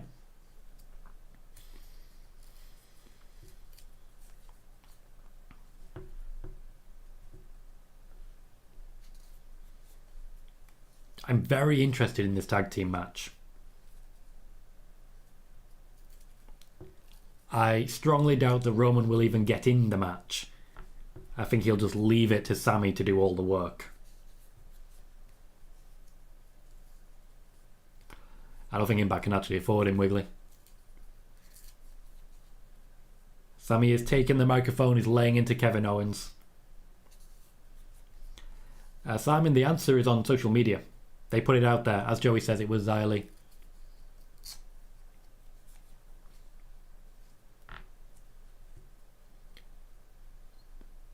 Oh. Sami Zayn, slight mistake there. Sean says, do you think Roman and Sami win the tag match? Yeah. Wiggly suggests CM Punk should join World of Sport.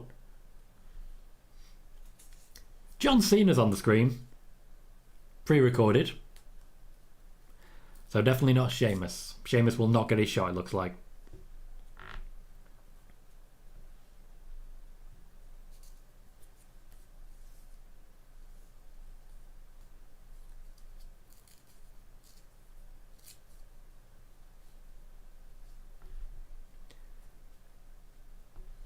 So that pretty much guarantees John Cena will be taking on Roman Reigns and Sami Zayn alongside Kevin Owens. You did, Wiggly. You did. They are specifically mentioning that he's had a match every year apart from this one. They're specifically mentioning that streak. Okay, the eggplant I didn't need. True, Ghost. True. This is going to be a bit of a damp squib to the crowd at the end of it.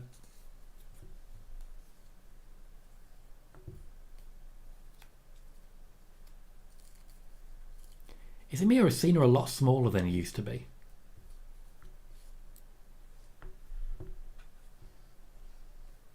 It's true, Wiggly. It's true. You set yourself up a YouTube channel. Let's get you started. Hector says, I missed Cena, to be honest. Glad to see he's back. He's so charismatic. He's certainly got some passion going. Traffic says, I might cry when the world needed him most. Here he comes. Jermaine says, called it. John Cena as Kevin Owens' partner. Simon says, Xia Li screwing Liv. Didn't see that coming at all. Well, to be fair, there was no reason to. And Wiggly says, I met Cena. Well, then you go. There you are. You should be recording all this stuff. Get your channel going, make some money from it. Cena claws come into town.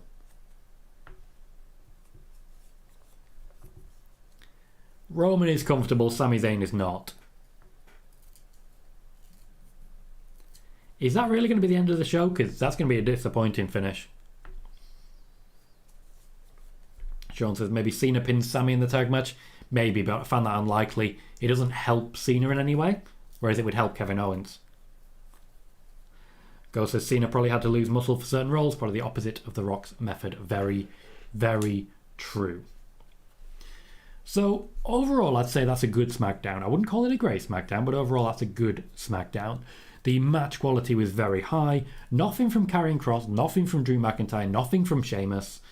Nothing from a lot of people, though, so there's quite a few people missing there as well. No Rey Mysterio, for example. The Roman segment was okay. I expected a little bit more, at least just more. He came out, he spoke to the crowd. The crowd were like, yeah, yeah. And then it was over. And John Cena was doing his thing. They're just trying to get people watching over the holiday season. We get the Usos versus Hit Row next week. We get the Gauntlet match next week. We get this watch along right here next week. So you've all got that to look forward to. Keem says, like my guy said, mid, which I can't really say otherwise now. It was a disappointing finish. Ooh, I did miss a message from someone saying, hi Thomas, Uncle Howdy, like to be Bo Dallas. I believe Bo Dallas was in the gear today. Yes, I believe so. Simon says, is the Gauntlet match a number one contender match for a match versus Ronda at the Royal Rumble? Yes, it is. Hector says, have a great weekend and night, Tom. Thank you, Hector. I hope everyone does have a great weekend. We will be seeing you again on Monday for another installment of Spoiler Warning, unless a massive piece of news breaks and you get your Tom Colohue early, because, you know, emergency spoiler warning shows tend to do quite well. And I would love to reach that 2,000 that we are this close to. In the meantime, huge thanks to all of you. It is 3 a.m. here. I am going to get myself some sleep. But thank you to everyone for joining me. Everyone who's chatted, everyone who's liked, everyone who's subscribed, everyone who's just given me something to do on a long, cold night where SmackDown isn't guaranteed to be amazing. So I've been Tom Colohue. You've been fantastic. And I'll see you all very soon.